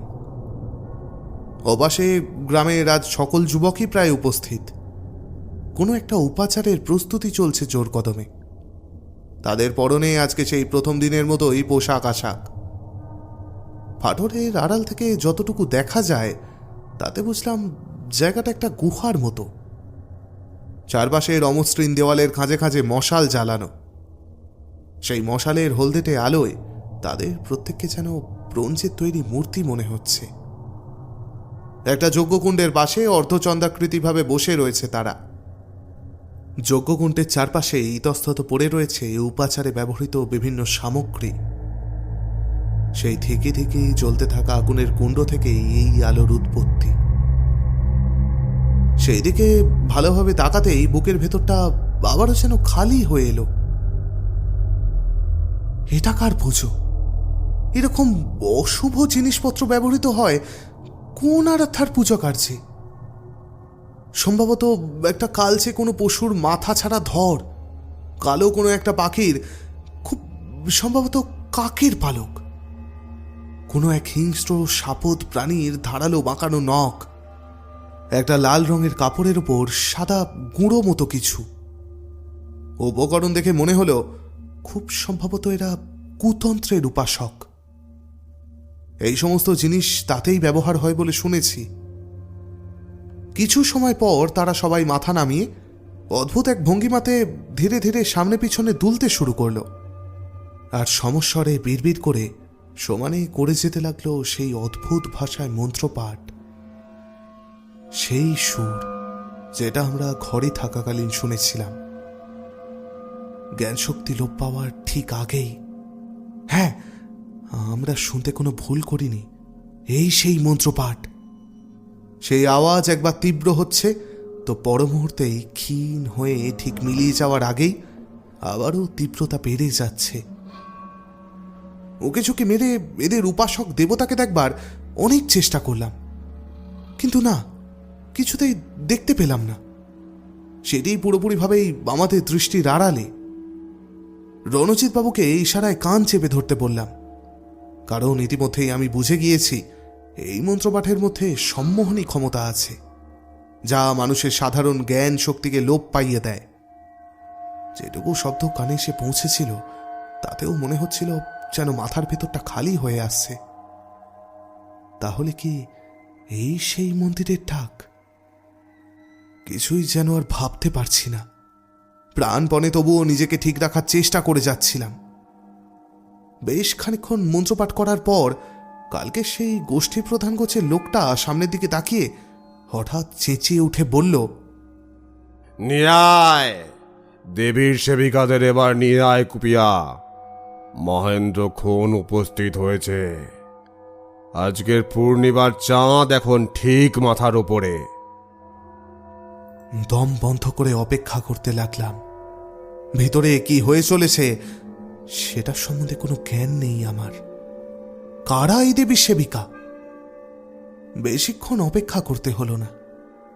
তাকিয়ে দেখলাম ফাটলের ঠিক বিপরীতে গুহার অন্য একটি প্রবেশপথ দিয়ে একজন একজন করে বেরিয়ে এলো গ্রামের মহিলার দল। বাচ্চা থেকে বুড়ো সব বয়সী মহিলা দাঁড়িয়ে রয়েছে সেখানে। যজ্ঞকুণ্ডের চারপাশে একে একে গোল করে ঘিরে দাঁড়ালো তারা। তারপর ওপর দিকে মুখ তুলে একই ভঙ্গিমায় স্থির হয়ে দাঁড়িয়ে রইল। তাদের পরনে অদ্ভুত কাঁটায় তৈরি পোশাক, মাথায় কাঁটার মুকুট। দেখে মনে হয় এখানে যেন যুগ তার নিজের সময় পরিবর্তন করতে ভুলে গিয়েছে, তাই প্রাগৈতিহাসিক কোনো যুগ থেকে উঠে এসেছে এরা। সেই লোকটি আবার বলে উঠল, আজ খুব আনন্দের দিন আমাদের। দেখা যাক আজ দেবী কাকে নিজের প্রাণ প্রিয় সেবিকা হিসেবে গ্রহণ করেছে। দেখা যাক আজও কার রক্তপান করে তুষ্ট হবে। দেবীর চোখের দৃষ্টি যার উপরে পড়বে সেই হবে ওর প্রাণাধিক প্রিয় সেবিকা। কুপিয়া, তুই কি ভাবছিস? শুরু কর এবার। ওপাশে কুপিয়া কি করলো জানি না, কিন্তু কিছুক্ষণের মধ্যেই গুহাতে যেন হলুদ আলোর একটা বন্যা বয়ে গেল। কিছুক্ষণের জন্য যেন দৃষ্টিশক্তিহীন হয়ে গিয়েছিলাম। যখন সবকিছু স্বাভাবিক হয়ে এলো দেখলাম সদ্য যৌবনে পা দেওয়া এক যুবতী একটা হলদে বর্ণের আলোর বলয়ের মাঝখানে দাঁড়িয়ে রয়েছে। তার মুখের অভিব্যক্তি বুঝতে না পারলেও স্পষ্ট দেখতে পেলাম তার সারা শরীর ভয়ে তিত্তির করে কাঁপছে। আবারও ভেসে এলো গোষ্ঠী প্রধানের গলার স্বর, তুই খুব ভাগ্যবতী রে চেলা। দেবী তোকে নিজের প্রিয় সেবিকা হিসেবে বেছে নিয়েছে। এখন থেকে তুই দেবী মূর্তির পাদদেশেই থাকবি। দেবীর সমস্ত রকম সেবার ভার আজ থেকে তোর। তুই আজ যা পুণ্য করবি সেই পুণ্য ফলস্বরূপ এই যৌবন পাথরের সাহায্য নিয়ে চির যৌবন লাভ করব আমরা। নে নে, এবার সবাই নিজের নিজের চির যৌবন পাথর এই পাত্রের মধ্যে রেখে দে। চিলার রক্তে আজ আবার নতুন শক্তি ধারণ করবে আমাদের যৌবন পাথর। এরপর সবাই তাদের কোমরের বন্ধনী থেকে টেনে বার করে আনলো প্রায় হাতের তালুর সমান বড় একটা করে লাল রঙের পাথর, রুবি। একজন যজ্ঞের আগুনের সামনে নিজের পাথরটাকে ধরতেই স্পষ্ট বুঝতে পারলাম তাতে আড়াআড়িভাবে অঙ্কিত আছে একটা ফণা ওঠানো সাপের ছবি। প্রত্যেকে একটা তাম্রপাত্রে সেই পাথরগুলিকে রেখে যজ্ঞকুণ্ডে ঠিক সামনে রেখে দিল। মেয়েটা এবার ধীরে ধীরে যজ্ঞকুণ্ডের সামনে দাঁড়িয়ে নিজের কোমরবন্ধনী থেকে বের করে আনলো একটা ধারালো ছুরি। আগুনের হলদেটে আলোয় তার ইস্পাত শলাকাটা বিদ্যুতের মতো ঝিলিক দিয়ে উঠল। বাম হাতে ছুরিটা ধরে এক নিমেষের মধ্যে তার তীক্ষ্ণ শলাকা নেমে এলো ডান হাতের কবজির ওপর। আমি চোখ বুজে ফেললাম। রণজিৎ বাবু ভয়ে অস্ফুটে চিৎকার করে উঠলেন, বিপদ বুঝে আমি তাড়াতাড়ি করে মুখটা চেপে ধরলাম।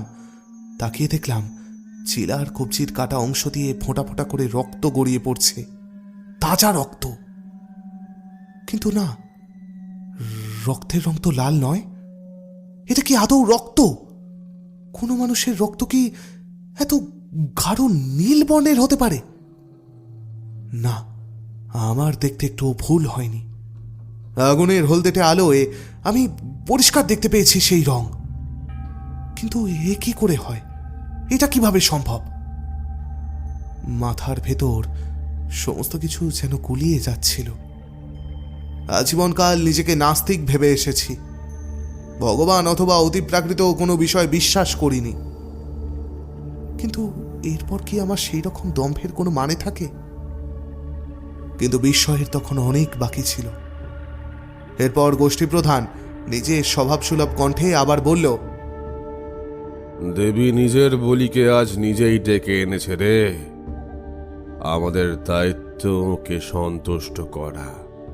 করে নিয়ে আয় আমাদের গ্রামের অতিথি বাঙালি বাবু দুজনকে। তারপর বিকৃত ব্যঙ্গাত্মক স্বরে সবাই হাসতে শুরু করল। তাদের হাসির শব্দ গুহার দেওয়ালে প্রতিফলিত হয়ে গম গম করে উঠল। রণজিৎ বাবুর দিকে তাকিয়ে দেখলাম ওনার কপালে বিন্দু বিন্দু ঘাম জমে উঠেছে। বুঝতে পেরেছিলাম যে এক ভয়ানক বিপদের মধ্যে আমরা জড়িয়ে গিয়েছি। মুখ ভয়ে কাগজের মতো সাদা হয়ে গিয়েছে ওনার। ফিসফিস করে বললেন, চলুন মশাই, আর এক মুহূর্ত এই নরকে না। চলুন চলুন চলুন। কথাটা শেষ হওয়ার আগেই ওদিক থেকে আবার ভেসে এলো সেই পুরুষ কণ্ঠ। নিয়ে আসতে হবে না হুজুর, দেবীর বলি নিজের পায়ে হেঁটেই মন্দিরে প্রবেশ করেছে আজ। এই মন্দিরের ডাক কি এড়ানো যায়? দেবীর ডাক কি এড়ানো যায় গো? বড় বড় শুভক্ষণ আজ। বড়ই শুভক্ষণ। দেবী নিজের বলিকে ডেকে নিয়েছে।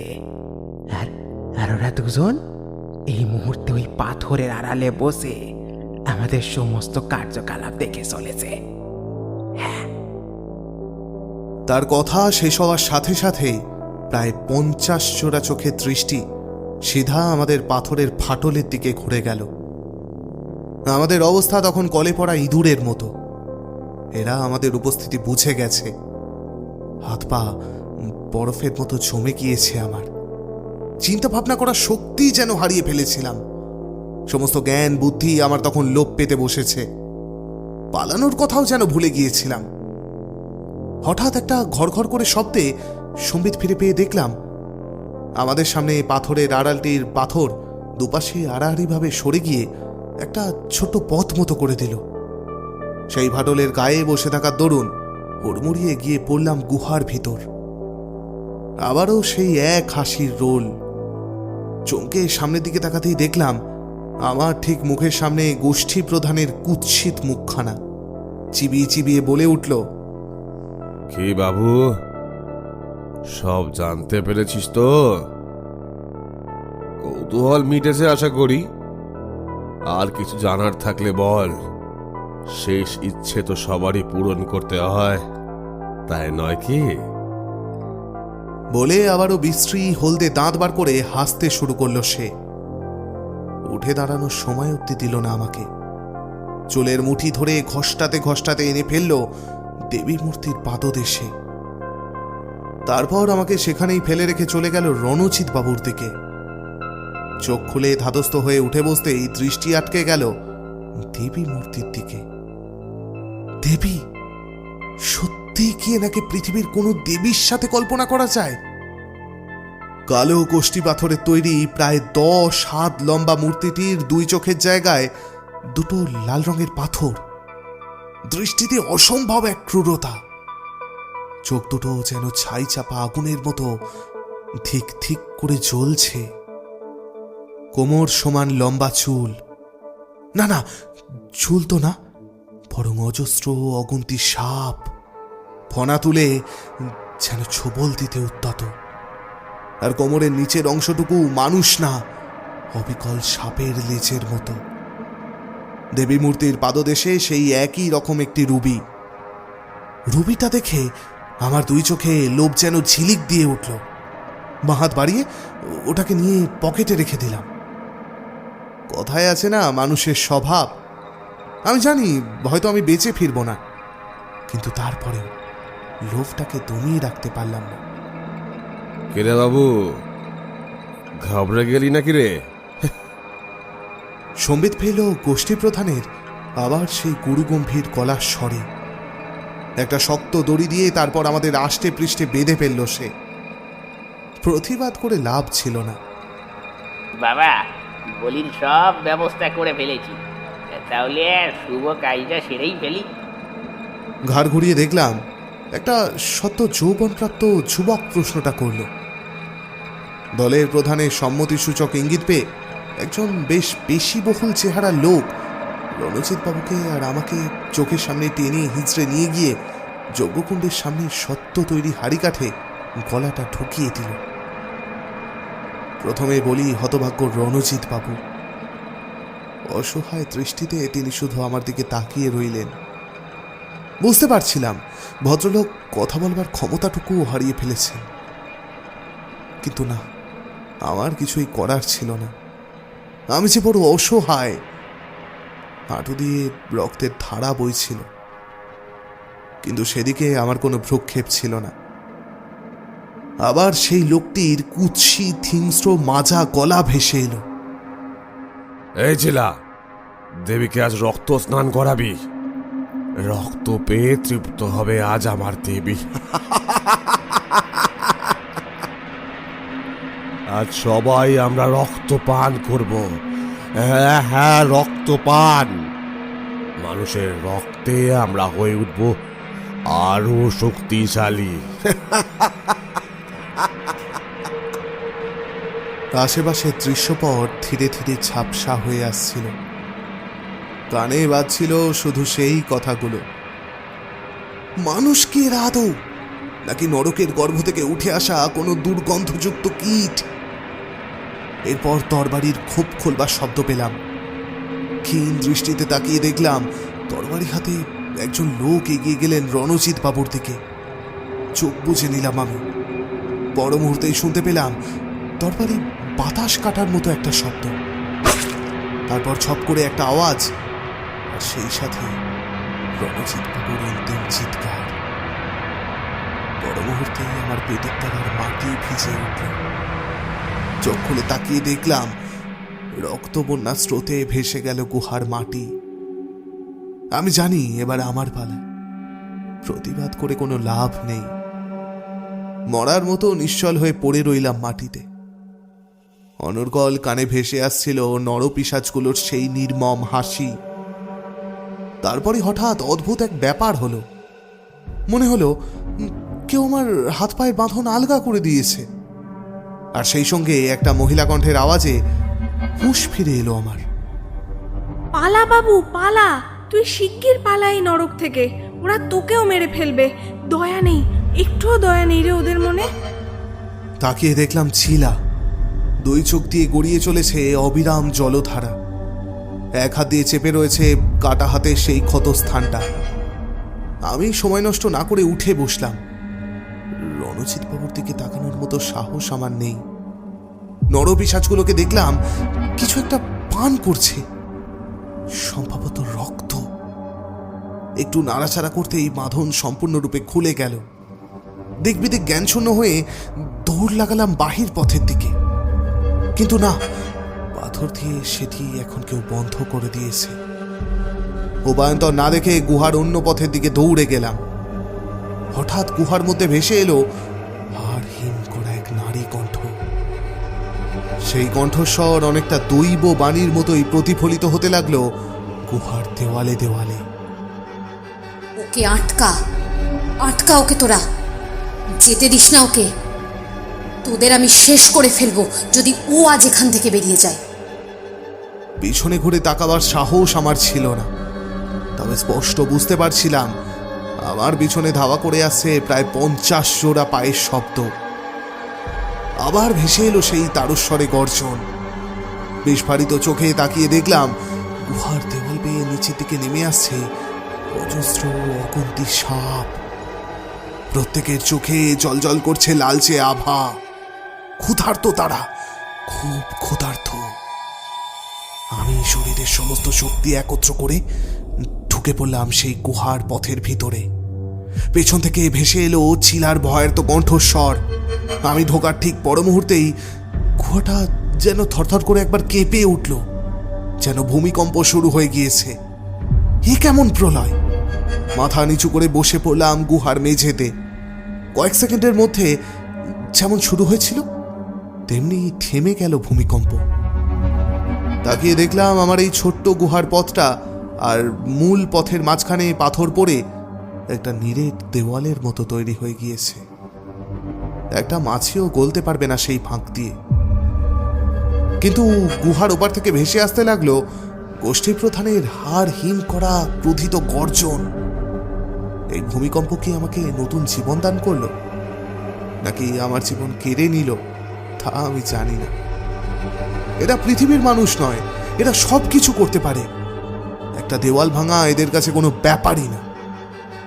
ঊর্ধ্বশ্বাসে আমি গুহার ভেতর দিয়ে দৌড়তে শুরু করলাম। কতক্ষণ দৌড়েছি জানি না। দৌড়ানোর সময় পথের কোনো খেয়াল আমার ছিল না। যেদিকে দু চোখ গেছে দৌড়েই গেছি। কিছুক্ষণ পরে বুঝতে পেরেছি আমি গুহার গোলক ধাঁধায় পথ হারিয়েছি। কিন্তু না, অনেক দেরি হয়ে গিয়েছে আমার বুঝতে। ধীরে ধীরে শরীরে প্রবল এক জ্বালা পোড়া শুরু হয়ে গিয়েছে। লোভ, আজ লোভই আমাকে মৃত্যুর দিকে ঠেলে দিয়েছে। পাথরটা খালি হাতে ছোঁয়া আমার উচিত হয়নি। হাত থেকে শুরু করে বিষক্রিয়া ধীরে ধীরে আমার সমস্ত দেহে ছড়িয়ে পড়ছে।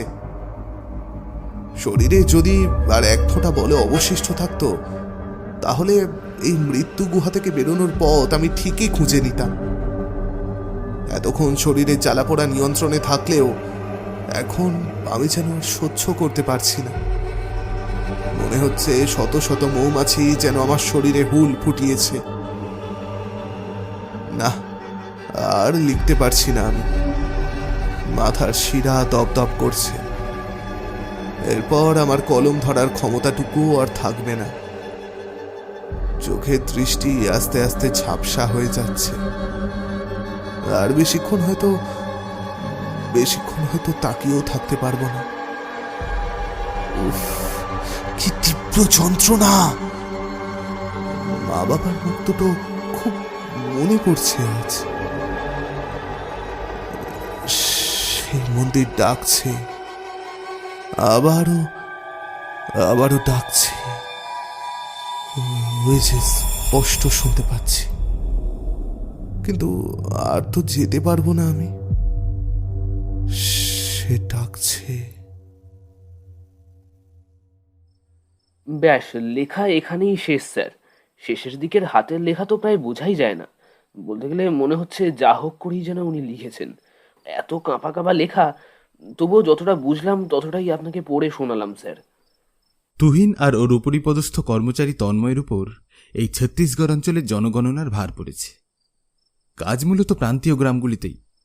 বহুদিন যাবৎ পশ্চিমবঙ্গের দুই তরুণ ভারত সরকারের সেবায় নিযুক্ত করে দিয়েছে নিজেকে। কর্মসূত্রে পুরো ভারতেই বিভিন্ন প্রত্যন্ত এলাকায় ঘুরে বেড়াতে হয় তাদের। কিন্তু এই প্রান্তের গ্রামগঞ্জের কাজ বড় বিরক্তিকর। আর 10 দিন হাতে সময় তাদের, তারপরই ফাইনাল রিপোর্ট জমা করতে হবে। আগের রিপোর্টে ছত্তিশগড়ের বাস্তার অঞ্চলের জঙ্গলের মাঝে একটা আদিবাসী গ্রামের কথা উল্লেখ ছিল, কিন্তু তখন গণনা করা সম্ভব হয়নি। সভ্য জগতের সাথে নাকি তাদের কোনো সম্পর্কই নেই। তাই এই 2010 সালে এসেও এখনও খেয়া করে নদী পার করেই জঙ্গলের মধ্যে দিয়ে সেই গ্রামে গিয়ে পৌঁছতে হয়। এই কাজে সফল হলে প্রমোশনের চান্স থাকলেও বহু খোঁজাখুঁজির পরও সেরকম কোনো গ্রামের সন্ধান তারা পায়নি।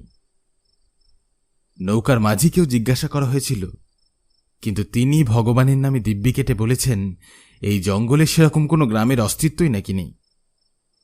তবু রিপোর্টে যেহেতু লেখা, তাই একবার সরেজমিনে দেখে না গেলে মনের খুঁতখুঁতানি ভাবটা যায় না। তারপর প্রমোশন ঘটিত লোভ তো আছেই।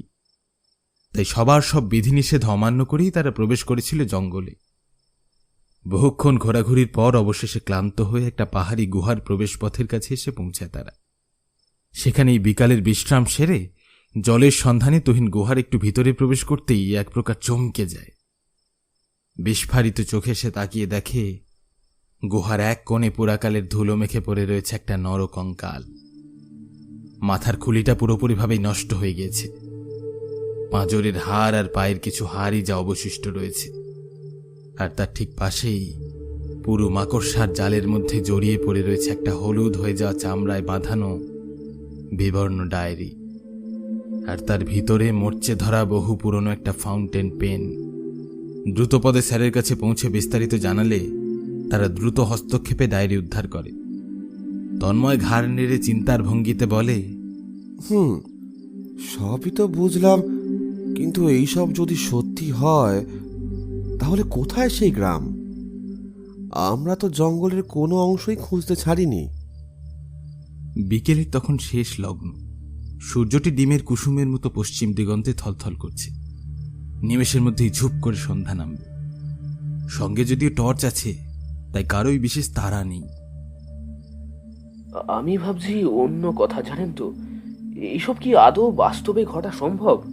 মানে ডায়েরিতে যা সব কথা লেখা আছে, এ তো মনে হয় কোনো লেখকের কল্পনা প্রসূত।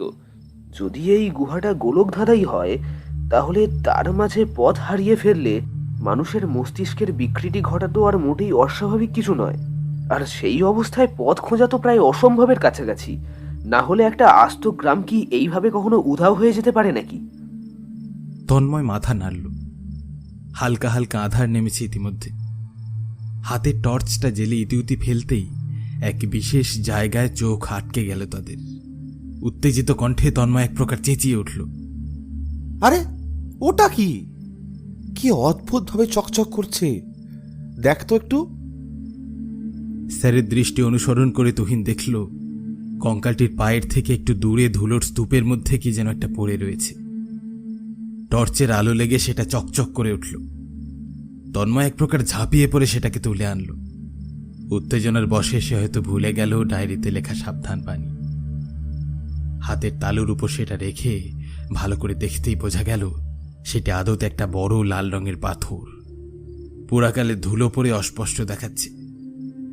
রুমাল দিয়ে পাথরটাকে ভালো করে মুছতে মুছতে হঠাৎই কি মনে হতে এক প্রকার তরাক করে চমকে উঠে পাথরটাকে হাত থেকে ফেলে দিল সে। তার পা ইতিমধ্যে থরথর করে কাঁপতে শুরু করেছে। এক হাতে টর্চটা ধরে রাখাই যেন এখন দুষ্কর। ধীরে ধীরে তার কম্পমান ঘাড় তুহিনের দিকে ঘোরাতেই যেন সে এক পাথরের মূর্তির মতোই আড়ষ্ট হয়ে গেল। বাইরে তখন ক্ষুধার্ত আধার তাদের আষ্টে পিষ্টে বেঁধে ফেলেছে। দূরে আকাশের বুক চিরে ঝলসে উঠল এক নীলাভ আলোক রেখা। সঙ্গে সঙ্গে গগন বিদারী এক বজ্রপাত। পাশ থেকে ভেসে এলো তুহিনের গলা, কি কি হলো স্যার? কিন্তু এটা কিরকম গলা? ভীত হাতের সমস্ত বল একত্রিত করে টর্চের আলোটা তুহিনের মুখের উপর ফেলতেই চমকে উঠে 3-4 হাত পিছিয়ে এলো তন্ময়। এটা কি তার চেনা তুহিন? তার গোটা মুখ অদ্ভুত রকমের ভাবলেশীন হয়ে পড়েছে। চোখ দুটি ঘোলাটে, মুখ অস্বাভাবিক রকমের ফ্যাকাশে, ঠিক যেন ডায়েরিতে বর্ণিত রঞ্জিতবাবুর এক অদ্ভুত প্রতিফলন। একটা আর্ত চিৎকার তন্ময়ের গলার ঠিক নিচটা এসে আটকে গেল। না, চিৎকার করা যাবে না, যদি কেউ শুনে ফেলে। এখানে তো রাত্রে বাইরে বেরোনো নিষিদ্ধ। ভাঙা ভাঙা পদক্ষেপে অতি কষ্টে তুহিনের কাছে এসে তন্ময় এক প্রকার ফিস ফিস করে বলে উঠল, এখান থেকে পালাতে হবে। তুহিন, কি কি হয়েছে তোমার? এরকম করছো কেন? স্যার শুনুন স্যার, সেই মন্দির আমাদেরকে ডাকছে। পরম স্নেহে নিজের কোলে আমাদের ডাকছে। শুনতে পাচ্ছেন? হ্যাঁ শুনতে পাচ্ছেন? এই ডাক অমান্য করা যায় না স্যার। চলুন চলুন চলুন, আমাদের যেতে হবে, এক্ষুনি যেতে হবে আমাদের স্যার। সেই মন্দিরের ডাক অমান্য করার ক্ষমতা আমাদের কারোর নেই স্যার। স্যার চলুন, স্যার চলুন, আমাদের তাড়াতাড়ি যেতে হবে, বেশি দেরি করা যাবে না। চলুন চলুন স্যার চলুন। তন্ময় নিজেকে আর সামলে রাখতে পারল না। ভয়ে তার হাত থেকে টর্চটি খসে পড়ে গেল। 3-4 হাত পিছিয়ে সে নিজেও ধপ করে গুহার মাটিতে বসে পড়ল। এতক্ষণে যেন সে টের পেল তার ডান হাতের তালুর সেই চিনচিনে যন্ত্রণাটি। মনে হচ্ছে যেন শত শত মৌমাছি হুল ফুটিয়েছে সেখানে। পাথরটিকে পা দিয়ে ছুঁড়ে ফেলে দিল সে অন্ধকারের উদ্দেশ্যে।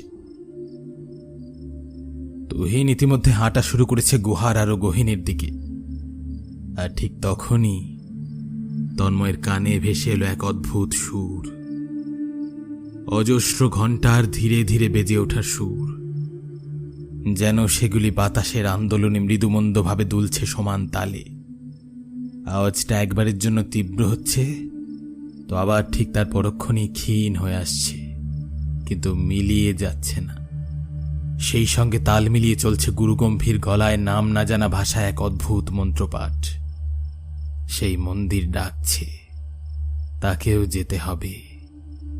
মাথার ভিতরটা খালি হয়ে আসছে ধীরে ধীরে। কিছুই যেন আর ভাবতে পারছে না সে। বাস্তব যেন এখন শুধু সেই সুর আর সেই মন্ত্রপাঠ। চোখের সামনে দৃশ্যপট ক্রমশ ঘোলাটে হয়ে আসছে। এখন তার অতি সামান্য বুদ্ধির মধ্যে শুধু এইটুকুই বিরাজমান যে সেই মন্দিরের ডাক এড়ানো যায় না, যে একবার সন্ধ্যের পর সেই ডাক শোনে সে আর বেঁচে ফেরে না। এটা সেই মন্দিরের ডাক, তাকে যে যেতেই হবে। হ্যাঁ হ্যাঁ, তাকে যেতেই হবে।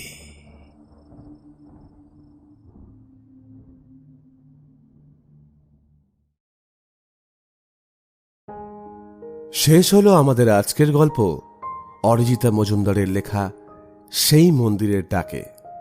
গল্পের সূত্রধার অর্ণব ও সৌভিক, পর্ব পরিচালনা এবং মাঝি, গোষ্ঠী প্রধান ও তন্ময়ের চরিত্রে আমি সৌভিক, শব্দগ্রহণ ও আবহ সঙ্গীতে সুমন জয়, গল্প পাঠে অর্ণব, দ্বিতীয় কথক মানব, রণজিৎ চট্টোপাধ্যায় চরিত্রে অনুভব, গ্রাম্য দেহাতি যুবক ও তুহিনের চরিত্রে শ্রীরূপ, অপর গ্রাম্য যুবকের চরিত্রে আসঞ্জন, চিলার চরিত্রে দেবস্মিতা, দৈববাণীতে তৃষা এবং প্রচ্ছদঙ্কনে অভিব্রত। আমরা আজ আমাদের পাশে পেয়েছি থ্রিলারল্যান্ড চ্যানেলের পক্ষ থেকে অনুভবকে এবং মরিচিকা চ্যানেলের পক্ষ থেকে দেবস্মিতাকে এবং স্কেরি টেলস চ্যানেলের পক্ষ থেকে শ্রীরূপকে। অসংখ্য ধন্যবাদ তাদের আমাদের সঙ্গে থাকার জন্য। ওদের চ্যানেলের লিংক দেওয়া রইল ডিসক্রিপশন বক্সে। অতি অবশ্যই সাবস্ক্রাইব করতে ভুলবেন না। আমাদের সঙ্গে যোগাযোগের মাধ্যমগুলি সম্বন্ধে যাবতীয় তথ্যও আপনারা পাবেন ডিসক্রিপশন বক্সেই। আমাদের আজকের গল্প সম্পর্কে আপনাদের মতামত জানার জন্য আমরা অধীর আগ্রহে অপেক্ষারত। তাহলে আজকের মতো বিদায়। খুব শিগগিরই আরও একটা রোমাঞ্চকর গল্প নিয়ে ফিরে আসবো আমরা। Till then, please do care to stay tuned. নমস্কার।